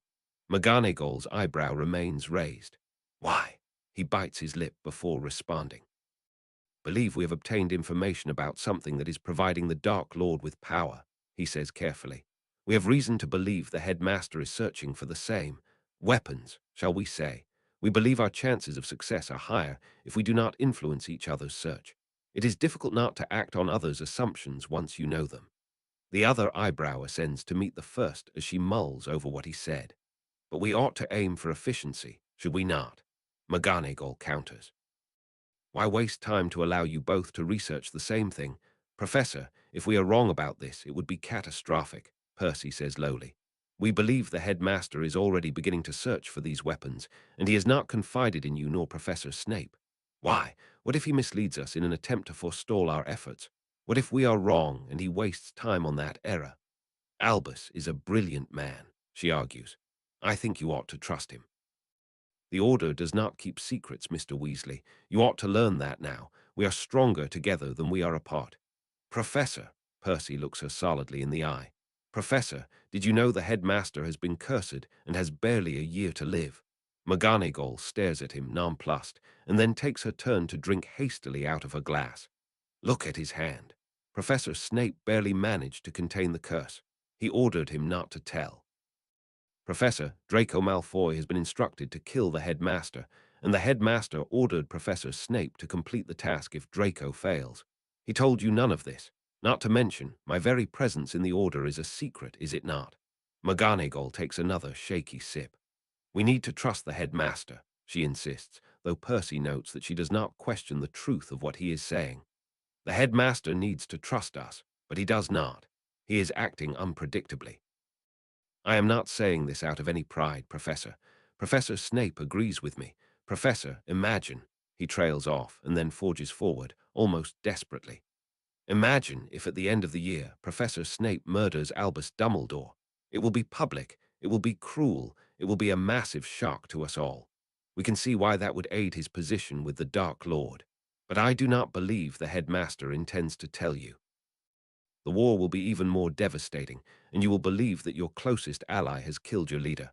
Why? Because you cannot feign surprise. Because you cannot protect your mind. I understand not telling Harry, who cannot master occlumency, but to not tell you, Moody, Shacklebolt. He has asked Severus to kill him, Professor. I do not believe he would keep such a thing a secret, McGonagall insists. He will, Professor. You've got to trust me. He is following a plan we cannot see, and sure, let's let him set the plan. We won't interfere. We won't betray his trust. But we must have our own plan, Professor. Ask him about his hand. Ask him where he disappears to during the year. Ask him what Draco Malfoy is up to. He will tell you nothing. And if the headmaster is keeping secrets from Severus and I, may I inquire how you of all people know these secrets? Percy looks at her directly in the eyes so that he knows he is telling the truth. Professor, as you know, Barty Crouch, Jr., was impersonating his father all year. This truth, he thinks, may be sufficient to justify his actions without forcing his hand further. He was watching me very carefully. I could not communicate with anybody other than Severus. He helped resurrect the Dark Lord, together with Pettigrew. He was obsessively watching Dumbledore and Moody. McGonagall drains the rest of the glass. I do not believe you, Mr. Weasley, she says frostily. About Albus. I have known Albus for my entire life. If what you say is true, then he must have a reason for it. Percy sighs and slumps back in his chair. You asked what I need from you, and I need you to trust me on this, he says moodily. Which returns us to my original point, McGonagall says, not unkindly, but not kindly either. Your plan is to spy. For what end? Spy, I suppose, to figure out what may be giving the Dark Lord this power. In truth, I don't know if this will be of use to anyone in the day-to-day, but it will be of use to us in the end. Percy sighs and drains the rest of his scotch, ignoring how it slithers hotly down his throat. Professor, I am not boasting when I say that what I am doing is too important to risk. Nobody aside from you and Severus can know. If Dumbledore fails, we will need somebody in the background who can aid Harry from afar, and we both know it won't be Severus, not with his relationship to Harry. I want to spy and pass the Order information about incoming attacks and slip notes about who is a Death Eater, and all of those things I expect you are all imagining when you think of me. But I cannot do anything to risk our investigation into what this power is. When I tell Dumbledore, and I will, I promise, I am just waiting to gather more information. I know he will agree with me completely. In a way, you are the opposite of Severus, McGonagall observes to his surprise. The Order never will trust him fully, and the Death Eaters will never fully accept you. I understand what you are saying about the limits to what you may pass to us, but I would like you to share with me everything you learn nevertheless. Give me your trust, and in exchange, I will work with you and Severus and Albus as needed to decide what to share with the rest of the Order. She pauses, finishes her scotch, and then adds without a hint of a cough or a splutter, and if Albus truly is to pass soon, the Order will need leadership that I can provide. Trust me, Percy. It is Percy's turn to hesitate, though he does not dare another sip. If what you say is true, Severus will be constrained by the end of the year, McGonagall points out. I will be able to remain in Hogwarts, I hope, and act from there. We need your help, Percy, even if your help leans more to the logistical and less to the clandestine. The Order is woefully underprepared for actual war, Percy agrees. McGonagall stands and banishes her glass to the side cabinet with a silent flick of her wand. I asked you once to be my apprentice, and I am asking you now to be my partner. Percy stands as well. Though handshakes are not particularly common in the wizarding world, he finds himself holding out his hand, as if the Muggle gesture will seal their deal more indelibly than their words. After a second, she takes his hand, and her own is far softer than he would have thought. It's a relief to meet with Andromeda. She at least trusts what he has to say, and so he does waste any time with the pleasantries before informing her that he needs a way into the vault, and he needs to learn about Regulus Black. You cannot get into the vault without Narcissa, Andromeda insists. It is protected thoroughly. Neither Imperius nor disguise will get you in, and an attempt with either will land you in their version of a court of law, and I promise you that you will never leave the bank again. Do you think you could convince her to take you? Percy presses. He hands her a drawing he had made with the cup and the locket. We believe one of these is in the vault, if not both. Is that? Oh my, Andromeda breathes, tracing a finger over the intricate H that Percy had carefully rendered on the cup. I see. I will try. And Regulus, he stole one of these, and he left a note that he destroyed it. Andromeda takes that revelation well, only blinking before smoothing her face back into her customary blank look. He turned from the Dark Lord. Percy pauses, realizing belatedly that for Andromeda, learning her cousin had not been a Death Eater until the very end would be somewhat emotional of an experience. He tries to soften his voice. He did. We believe the Dark Lord killed him for it. Andromeda's hand tightens on the parchment. Percy lets go automatically. I can't let him have all the glory, she sniffs haughtily, though Percy thinks he can detect the faintest glimmer of tears in her eyes. I'll convince Sissa to let me in the vault. We need to do it quickly, he cautions. In truth, I do not know for sure the cup is there. I merely suspect it. He may move it now that the vault no longer is owned by Bellatrix. You killed her, didn't you? Andromeda says bluntly, giving him a cool glance. I thought you might after I let you know that Narcissa would be the inheritor. Percy clears his throat uncomfortably, ears tinging red. Yes, he says, straightening. He may have killed Andromeda's sister, but he won't dishonor her by lying to her about it. I'm sorry. You're not, she observes shrewdly before sighing. I am not either, in truth. At least she is now at peace. She was torturing Tonks, Percy says quietly, looking at the floor. Andromeda says crisply, you love my daughter. At Percy's wide-eyed, panicked look, she allows something like a smile to cross her lips. I did not say as a lover, she points out, ignoring how Percy's shock makes way to a deep, burning flush at the unexpected word. Perhaps as a cousin or as a friend. I was wondering how you summoned up the strength to kill Bella, but I see now it was born out of love. Percy adjusts his glasses and changes the topic abruptly. Any feelings he may have toward Tonks, whether romantic or familial or otherwise, are hardly something he cares to think about alone, let alone discuss with her mother, and his motivations around killing Bellatrix are too raw for him to think through. Bellatrix did not return as a ghost. Andromeda's smile is tight. She would not. Nor will I, nor Regulus, nor Sissa. To return as a ghost would bring shame to our family. Our legacy must be continued by our descendants. To linger would be to imply we do not believe them to be strong. Why do you? Percy begins, and then pulls himself up abruptly, flushing. She lifts an eyebrow at him, and he continues weakly. It's just, you speak of the black name with honor, she completes when he cannot grasp what to say. Yes. I do not regret marrying Ted, nor do I regret Nymphadora, but I do regret my impetuosity in daring my parents to strike me from the lineage. I am a black, and I am proud of our history. I wish I had the courage to stay, to show my ancestors and my descendants that one can be a black and live without darkness, without shame. Have you spoken to Sirius? We are not close anymore, Andromeda snaps. But he was disowned also, Percy says, confused. Tonks had mentioned that Sirius had visited the Tonks household twice, if he is remembering correctly. What had transpired between the two cousins to ensure that they did not speak, even though they were now openly on the same side? I abandoned him, Andromeda says quietly, her voice hoarse with pain buried decades prior. I believed him to be a traitor, not to his family, but to those he loved. It should have been obvious he was not. To be struck from the lineage is not a frivolous matter. For me to believe he would choose his friends over his family and then betray those same friends not 5 years later. I should have known Sirius would not abandon his honor. I cannot see him, not like this. Percy feels acutely as though Andromeda would not welcome his interference.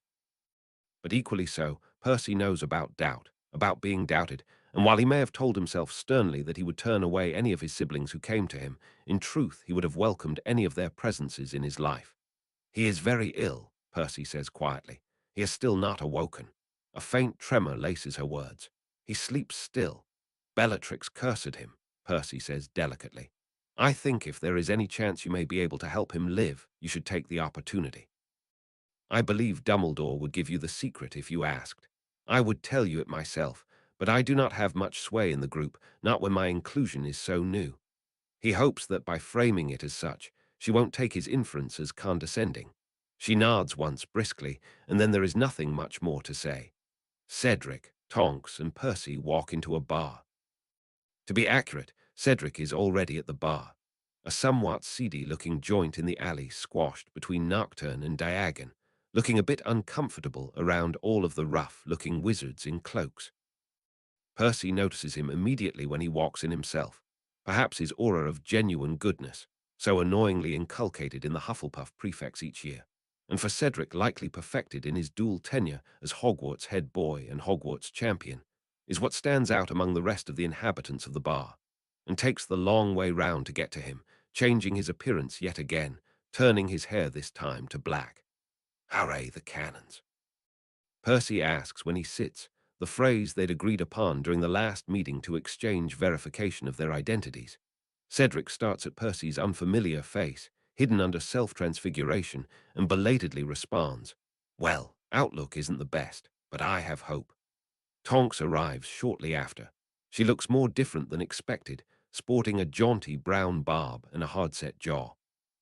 Still, Percy is familiar with her magical signature after that awful year with the tournament, and anyway, when she slides into the booth, she knocks purposefully against his shins, which will undoubtedly leave a bruise he'll have to remember to heal. "What are you doing here?" Percy asks her, glaring over the table at Cedric, whom he'd thought would have the sense not to share their plans for a clandestine meeting. "Sent me," says Tonks casually, after raising a privacy ward of her own to float on top of Cedric's and Percy's. "Moody told you.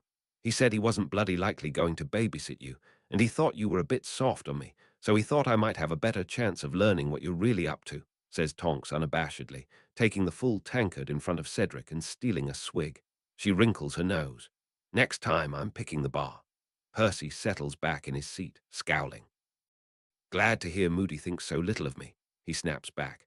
"I'm not sure what annoys me more, that he lost no sleep over informing you of my secret immediately, that he didn't want to meet me himself, or that he thought I was idiotic enough to blab just because you're a pretty girl." Cedric is quiet, his eyes wide, watching as Tonks and Percy sharpen their claws on each other. Tonks smiles her unfamiliar smile at him, though he recognizes her in the glint of her teeth. "Is it the barb that does it for you, or the blue eyes?" Percy rolls his eyes. "Definitely not the blue eyes, since half my family has them," he grumbles. "Why don't you buy me a drink? Nothing disgusting if you think you can manage that." "So it's the barb then," replies Tonks. "I'll remember that." She manages to kick him again on her way out of the booth, though he figures this one may have been a genuine accident. Percy presses 2 fingers to the bridge of his nose.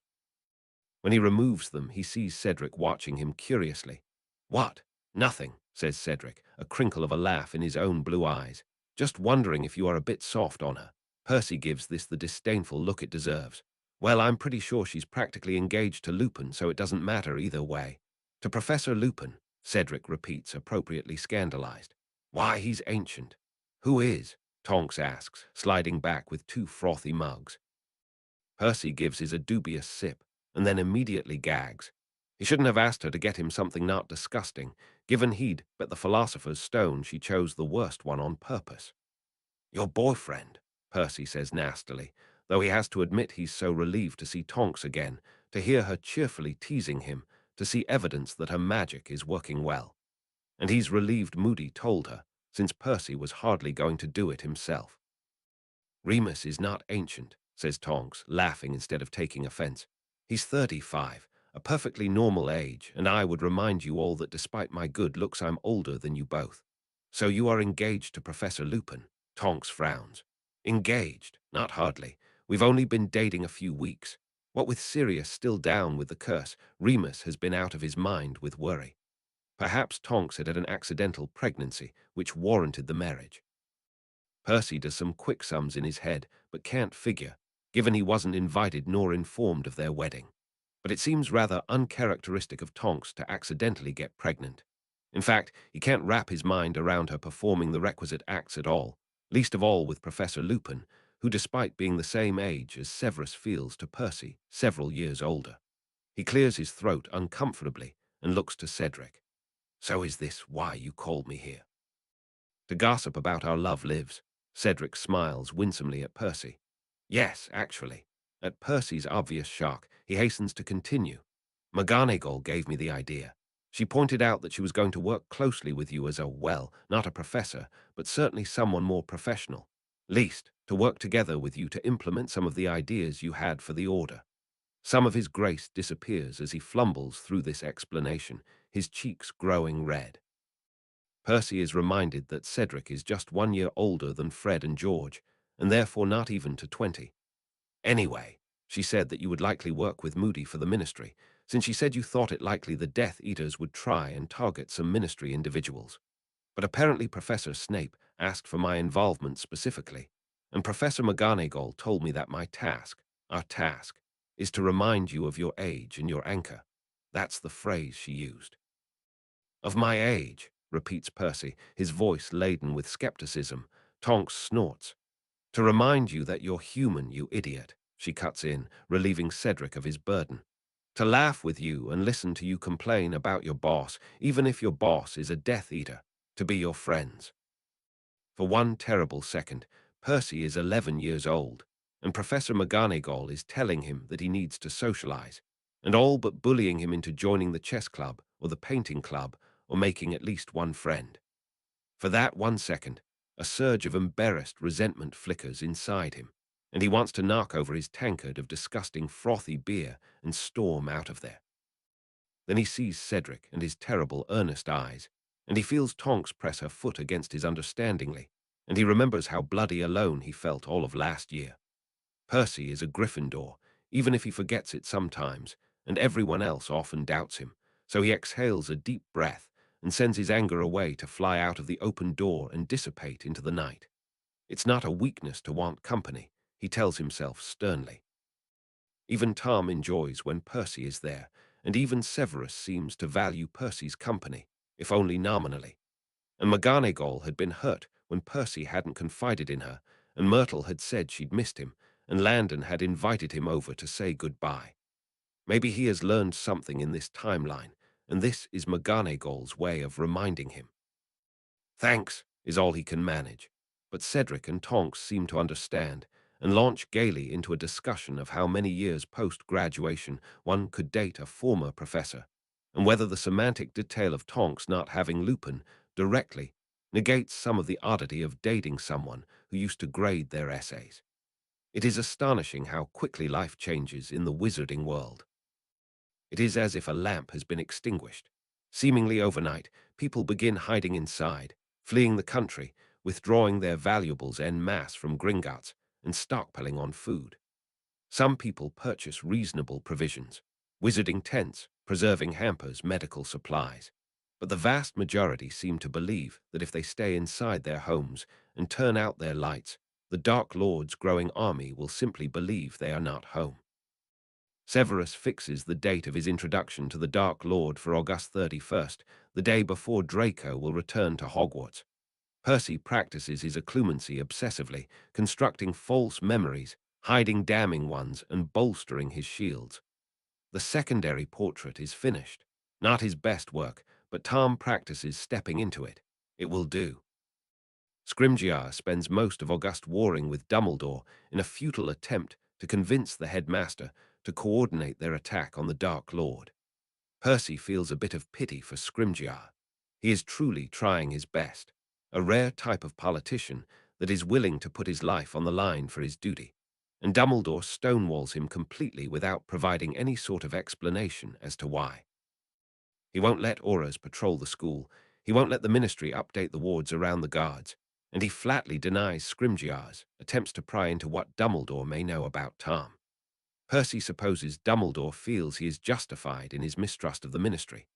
Voldemort takes it over nearly entirely within a year, but the majority of people continuing to work at present are good, honest wizards, and with Dumbledore's help they may have prevented the coup that is still to come. More than once, Scrimgeour paces up and down the office, ranting to Percy about Harry Potter, much like his predecessor did, but while Fudge wanted Harry to give up his power, Scrimgeour wants him to flaunt it.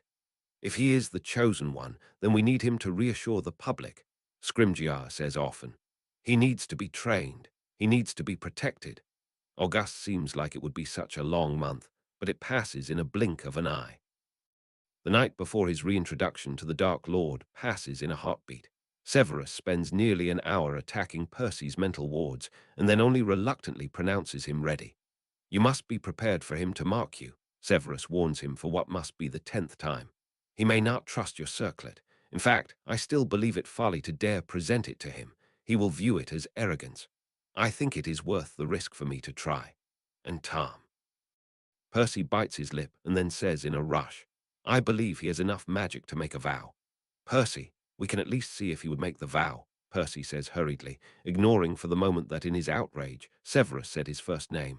Percy thinks he can count on one hand the number of times that Severus let that accident occur. This is an unnecessary risk, and you know it, Severus says heatedly. We have a war to win, Weasley. We cannot win it if you and I are dead. Not to mention that we both know perfectly well that no vow is airtight, nor are they particularly effective at saving lives. The layers of meaning behind this comment make Percy wince, but he steadfastly ignores them. If Tom balks at making the vow, we definitely know we cannot trust him, Percy points out. I believe it is worth a try. I will construct the vow, Severus orders tiredly, and only then will I assess whether it is sufficient. The vow they agree upon is this.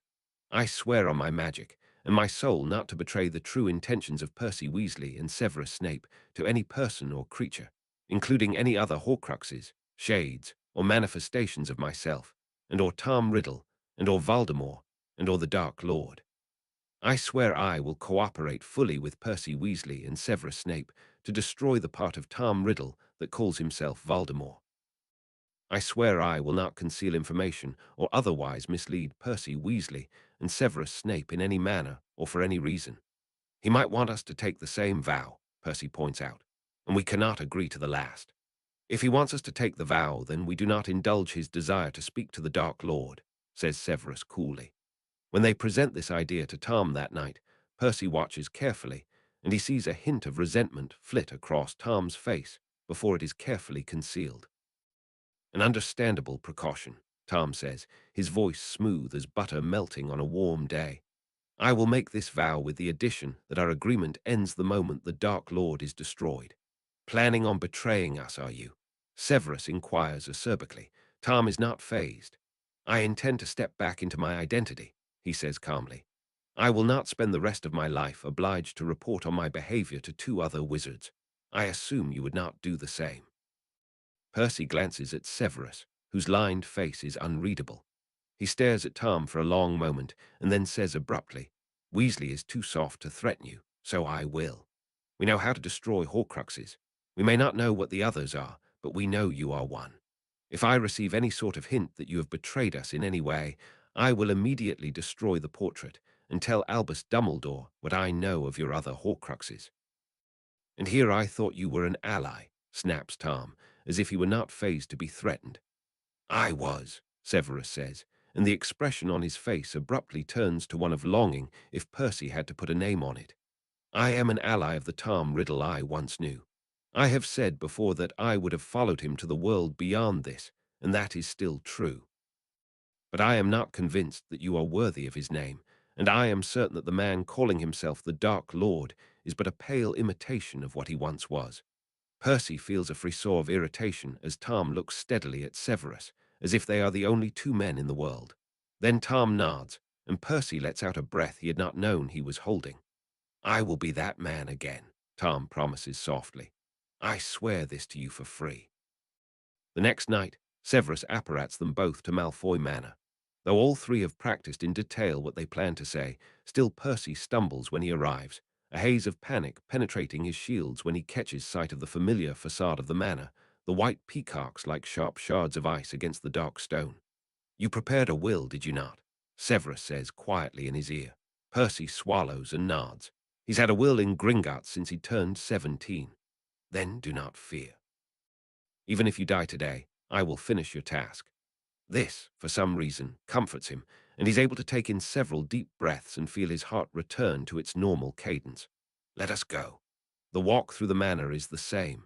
Dark, foreboding, quiet. The Dark Lord's magic feels more omnipresent, if that is even possible, filling the entire house with a dark, heavy mist. Again, Percy hears his own voice echo in his ears, as if the Dark Lord were welcoming him personally into his lair.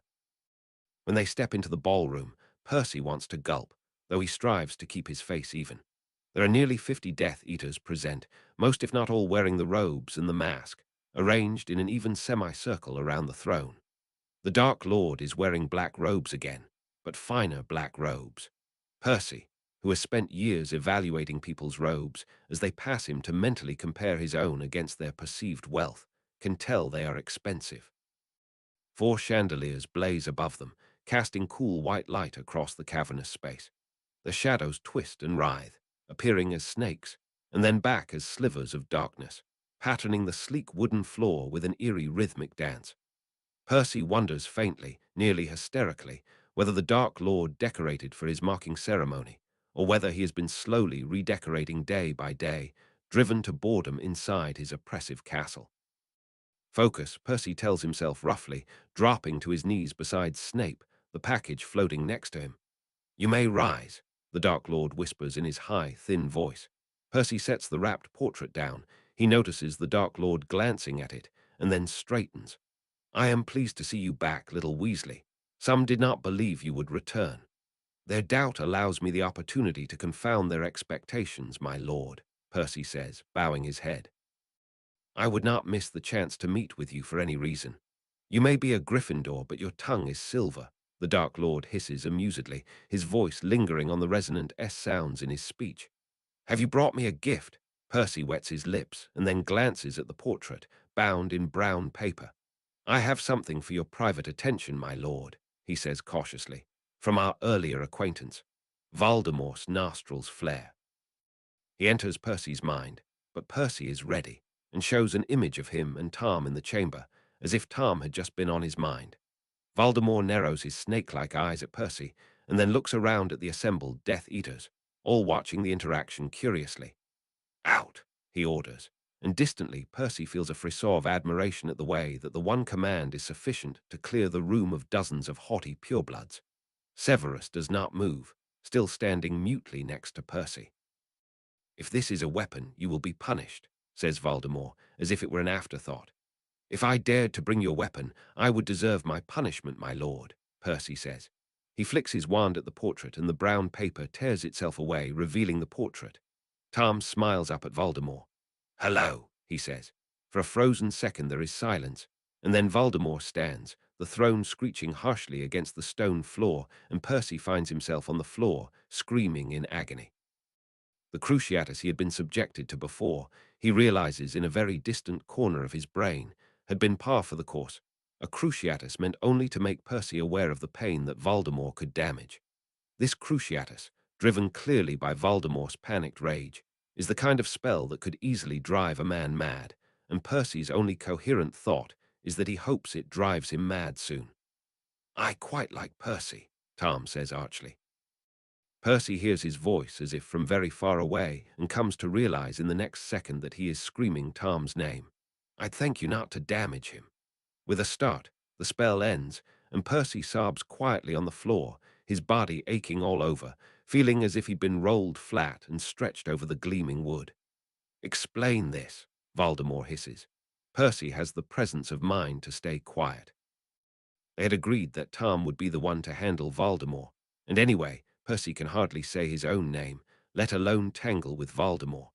But though he gasps for air on the floor, Percy cannot help but watch, fascinated, as two parts of a wizard's soul converse as if they are different people, rather than two sides of the same coin. I am the diary, Tom says. We intended to sacrifice a victim so that I may return to my form, but we were unable due to Dumbledore's interference.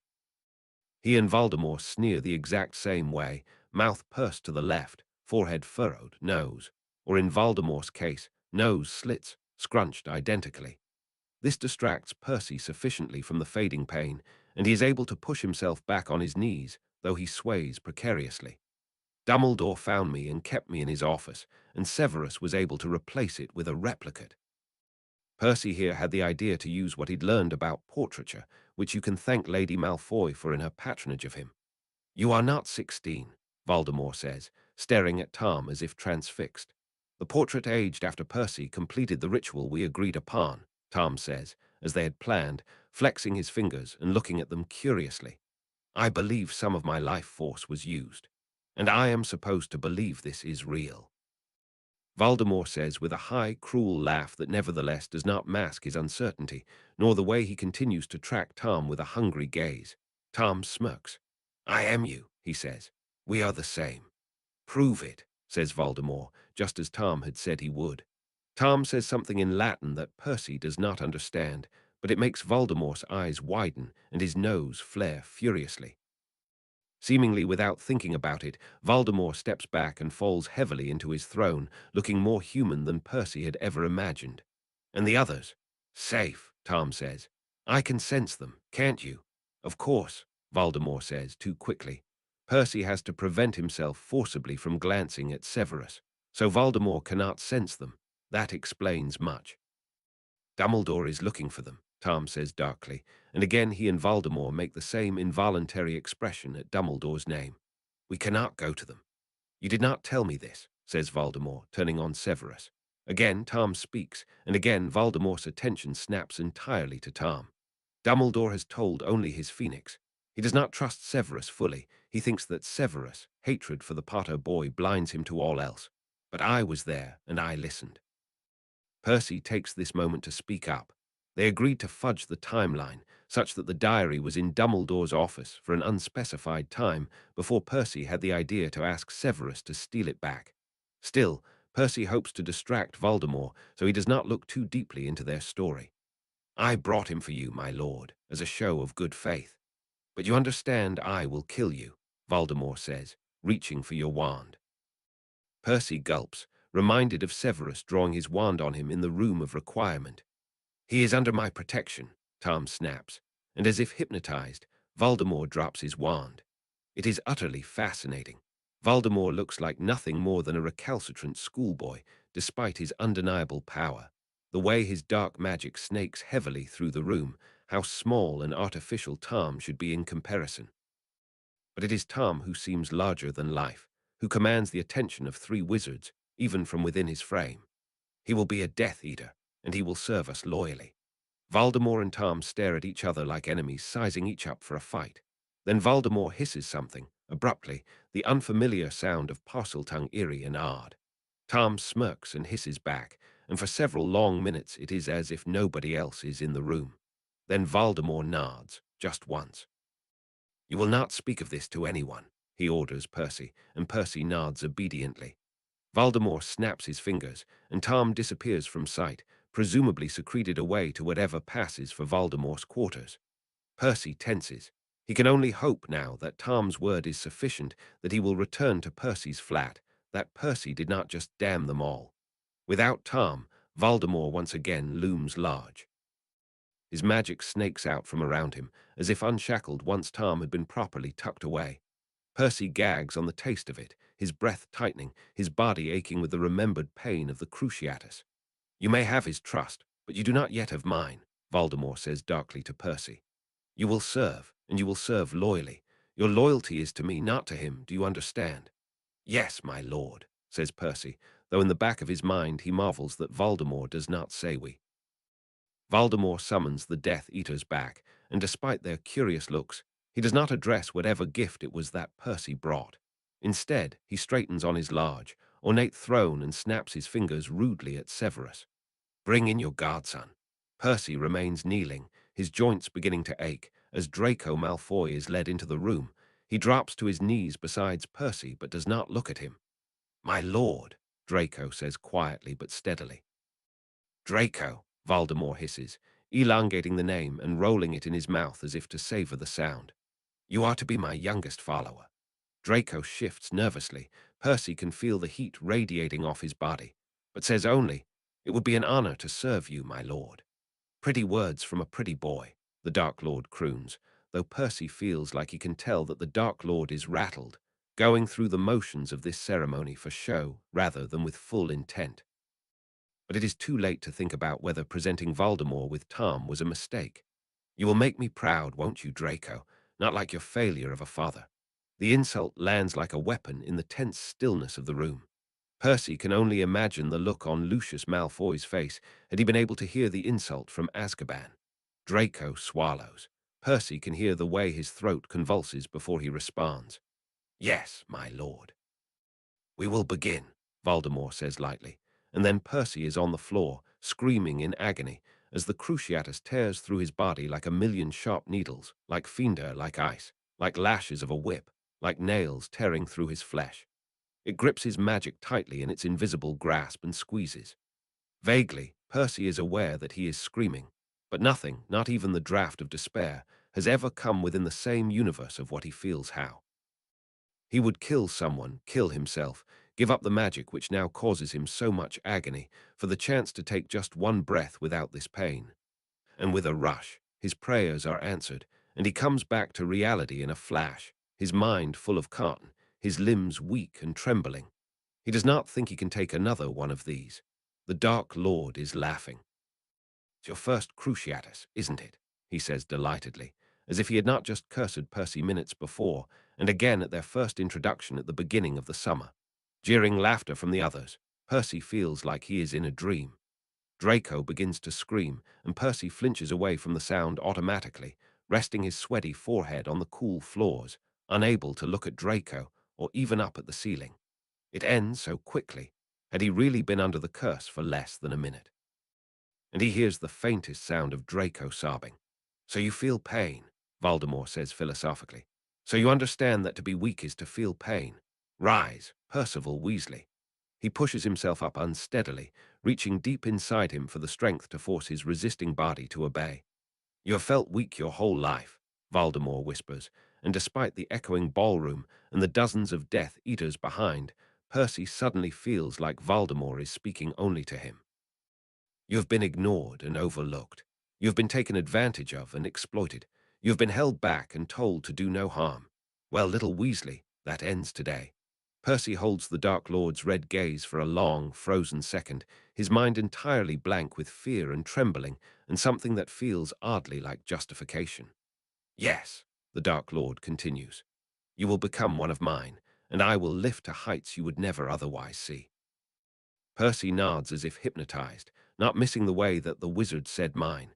He snaps his fingers and the doors behind Percy open. Percy does not turn. He cannot seem to keep his eyes off Voldemort, but he registers the sound of panicked breathing.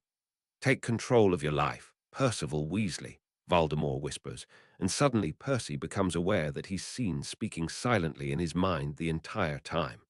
"Kill him, and never be ordinary again." Percy turns in a daze, his movements sluggish, as if the Dark Lord is controlling his every movement. A man, a young man, a muggle judging by the style of his clothes, lays panting and bloody on the floor in front of Percy. Severus had warned him about this.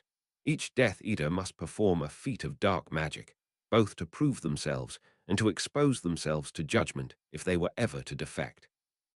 Bound by the secret of their silent depravity, many remained in the ranks as to not reveal that, while hooded, they tortured and murdered and raped and stole. Most merely had to cast a dark curse. Some even chose to use a family artifact to do their work for them. "He will expect you to do something good," Severus had warned him.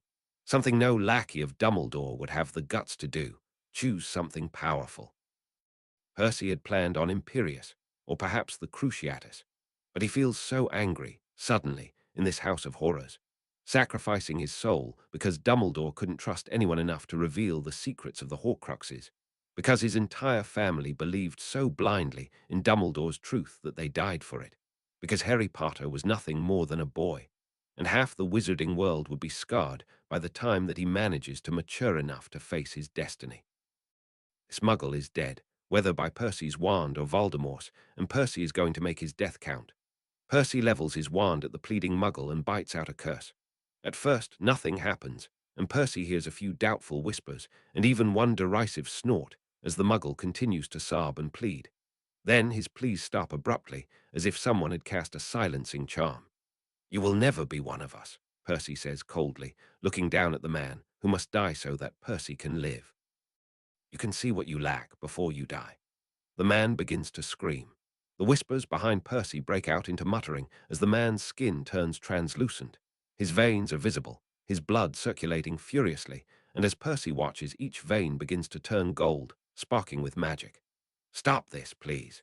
The man gasps out as the magic builds and spreads inside his body, tearing through his organs, causing gashes to appear on his arms and legs, diseased and blackened blood spilling out slowly.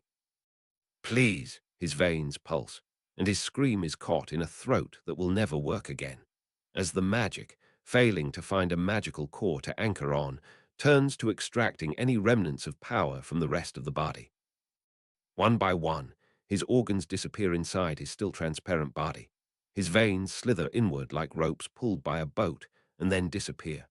And then the rest of his body bursts into flames, crumbling into ash, sending a large pulse of heat into the air as the magic, spurned, lashes out. There is silence then, and Percy stares fixedly at the pile of ash, feeling acutely that he will remember this in his nightmares. But the only emotion he can summon now is satisfaction.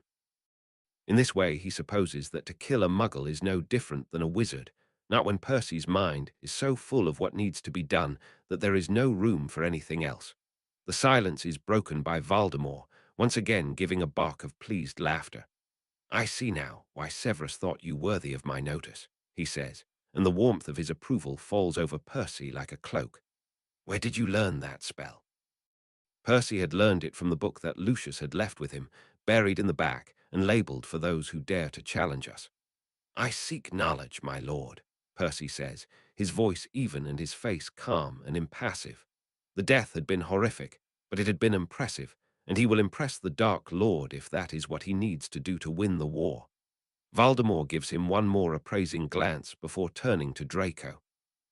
Draco, his voice shaky, manages only an Imperio, and the palpable difference in the energy of the room is striking, as the Death Eaters all watch the Muggle woman take a knife and slit her own hand.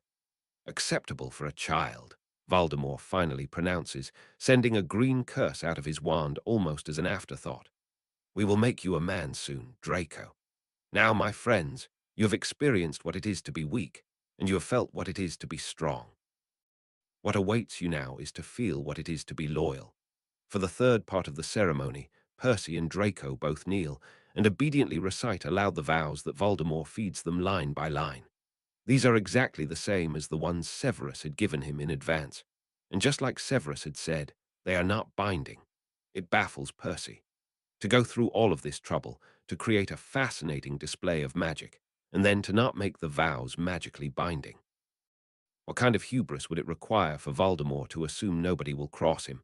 "Now you will be marked," Voldemort pronounces grandly, "and join our knighthood forever." Percy tenses, but Severus clears his throat and steps forward from where he had been observing in silence. "My lord," he says carefully, "may I raise a suggestion?" Percy gets the distinct impression that if anyone else would have interfered at that exact moment, they would have been cut down instantly with a cruciatus. But Voldemort merely looks irritated, or whatever passes for it on his strange, reptilian face, and gives Severus a short nod. "Dumbledore has significantly increased security at the school," Severus says smoothly. "He plans to search all luggage, all mail, and even the students themselves. Scrimgeour will surely follow suit. I believe it may be prudent to delay marking Mr. Weasley and Mr. Malfoy until both obstacles have been removed." Voldemort nods thoughtfully. "And I suppose you will have me take their word they will not betray me to Dumbledore." Percy senses his opportunity and crawls forward. "My lord, I foresaw this problem and sought to solve it. I know I could not hope to replicate the incredible magic of the mark you created, but I did my best to create something worthy of your attention." He reaches slowly into his pocket and withdraws the small silver armband he designed. He had finally decided against rings, too conspicuous by half. This slides up a wizard's arm and tightens on their biceps, thereby escaping notice for those searching for a mark on a forearm. Voldemort takes it without comment. He begins to examine it, allowing it to float in front of him, casting a quick flurry of spells that even Percy cannot follow. The seconds stretch on as he focuses all of his attention on the slim band. Percy risks another look at Snape, whose face is impassive. Finally, Voldemort casts one final spell on the circlet and looks up to once again meet Percy's gaze. "You studied a dark mark." "Mine, my lord," says Severus, once again inserting himself neatly to take the attention off of Percy. "You knew of this plan." "I think it more prudent to delay marking for a year," Severus says delicately. "Much will be different in a year's time if certain tasks are completed as assigned. Draco will be at Hogwarts, and I can invent an excuse to meet with Weasley. If either were to stray, they can be disposed of easily." Voldemort nods, looking thoughtful, and then to Percy's surprise, he twists his wand in a figure eight, and the band begins to thrum. Percy takes an involuntary step forward, but Voldemort only cackles and directs it to Draco, who takes it with a nervous glance to Percy. "The boy will not betray me," Voldemort says confidently. "Not while his mother sleeps in the same house as I reside, not while his father is alive only by my grace. No, Draco, you will not betray me, not while you plan to kill Albus Dumbledore." Draco inhales sharply as his task becomes known to him. The Death Eaters behind murmur at this. It is clear to all that his task is a punishment rather than a reward, but Draco straightens and thanks the Dark Lord with the perfect manners of a pureblood heir. "You, on the other hand, cannot be trusted, not until you prove yourself worthy," the Dark Lord says to Percy, who cringes. Perhaps had he not introduced Tom, he would have had a chance at getting away without a mark. Of course the Dark Lord will want him marked, if only to prove Percy is his and not Tom's. "Present me your forearm." Percy gulps. He wants to seek reassurance in Snape's dark eyes, but he does not risk looking away. Instead, he stumbles forward and presents his left forearm. Voldemort slashes his wand and Percy's robes split, revealing his bare arm. Wildly, Percy thinks to himself that he'll need to buy another set of robes, though of course if he dies it's a moot point to consider. The Dark Lord is impossibly close to him.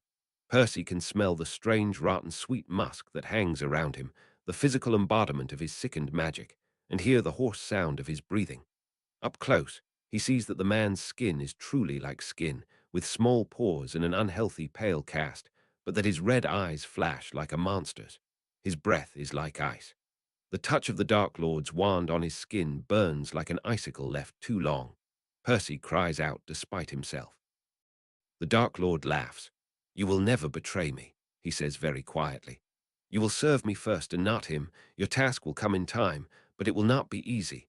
I would not want to underestimate such a promising young wizard." "Yes, my lord," Percy gasps out. In the blurry, muddled way that his thoughts are running together, he wonders what Tom said to the Dark Lord about him, and whether having Tom's acclaim will be better or worse for him. "Marsmord," the Dark Lord says, almost lovingly, and for an eternity Percy feels his magic melding with Voldemort's. It feels like when Tom possessed him, like when his soul layered on top of Tom's as they lurched fixedly toward the diadem. His chest is full and tight, and he cannot breath, cannot scream out, his body flushing warm and then cold as Voldemort's magic snakes over his skin, a weaker imitation of the spell Percy had just cast on the Muggle. And with a terrible burn he feels the mark brand him, his skin burning, the flesh burning, the mark burning, and this time he does scream as the dark snake erupts and hisses menacingly over his skin. He no longer thinks the design is a bit stupid. Every centimeter of the tattoo prickles with power, with that same oily film that coats the back of Percy's teeth when he is in the presence of the Dark Lord. "You are mine, now," says Voldemort, and Percy knows that despite everything that statement is true. That night, the portrait in his room remains empty.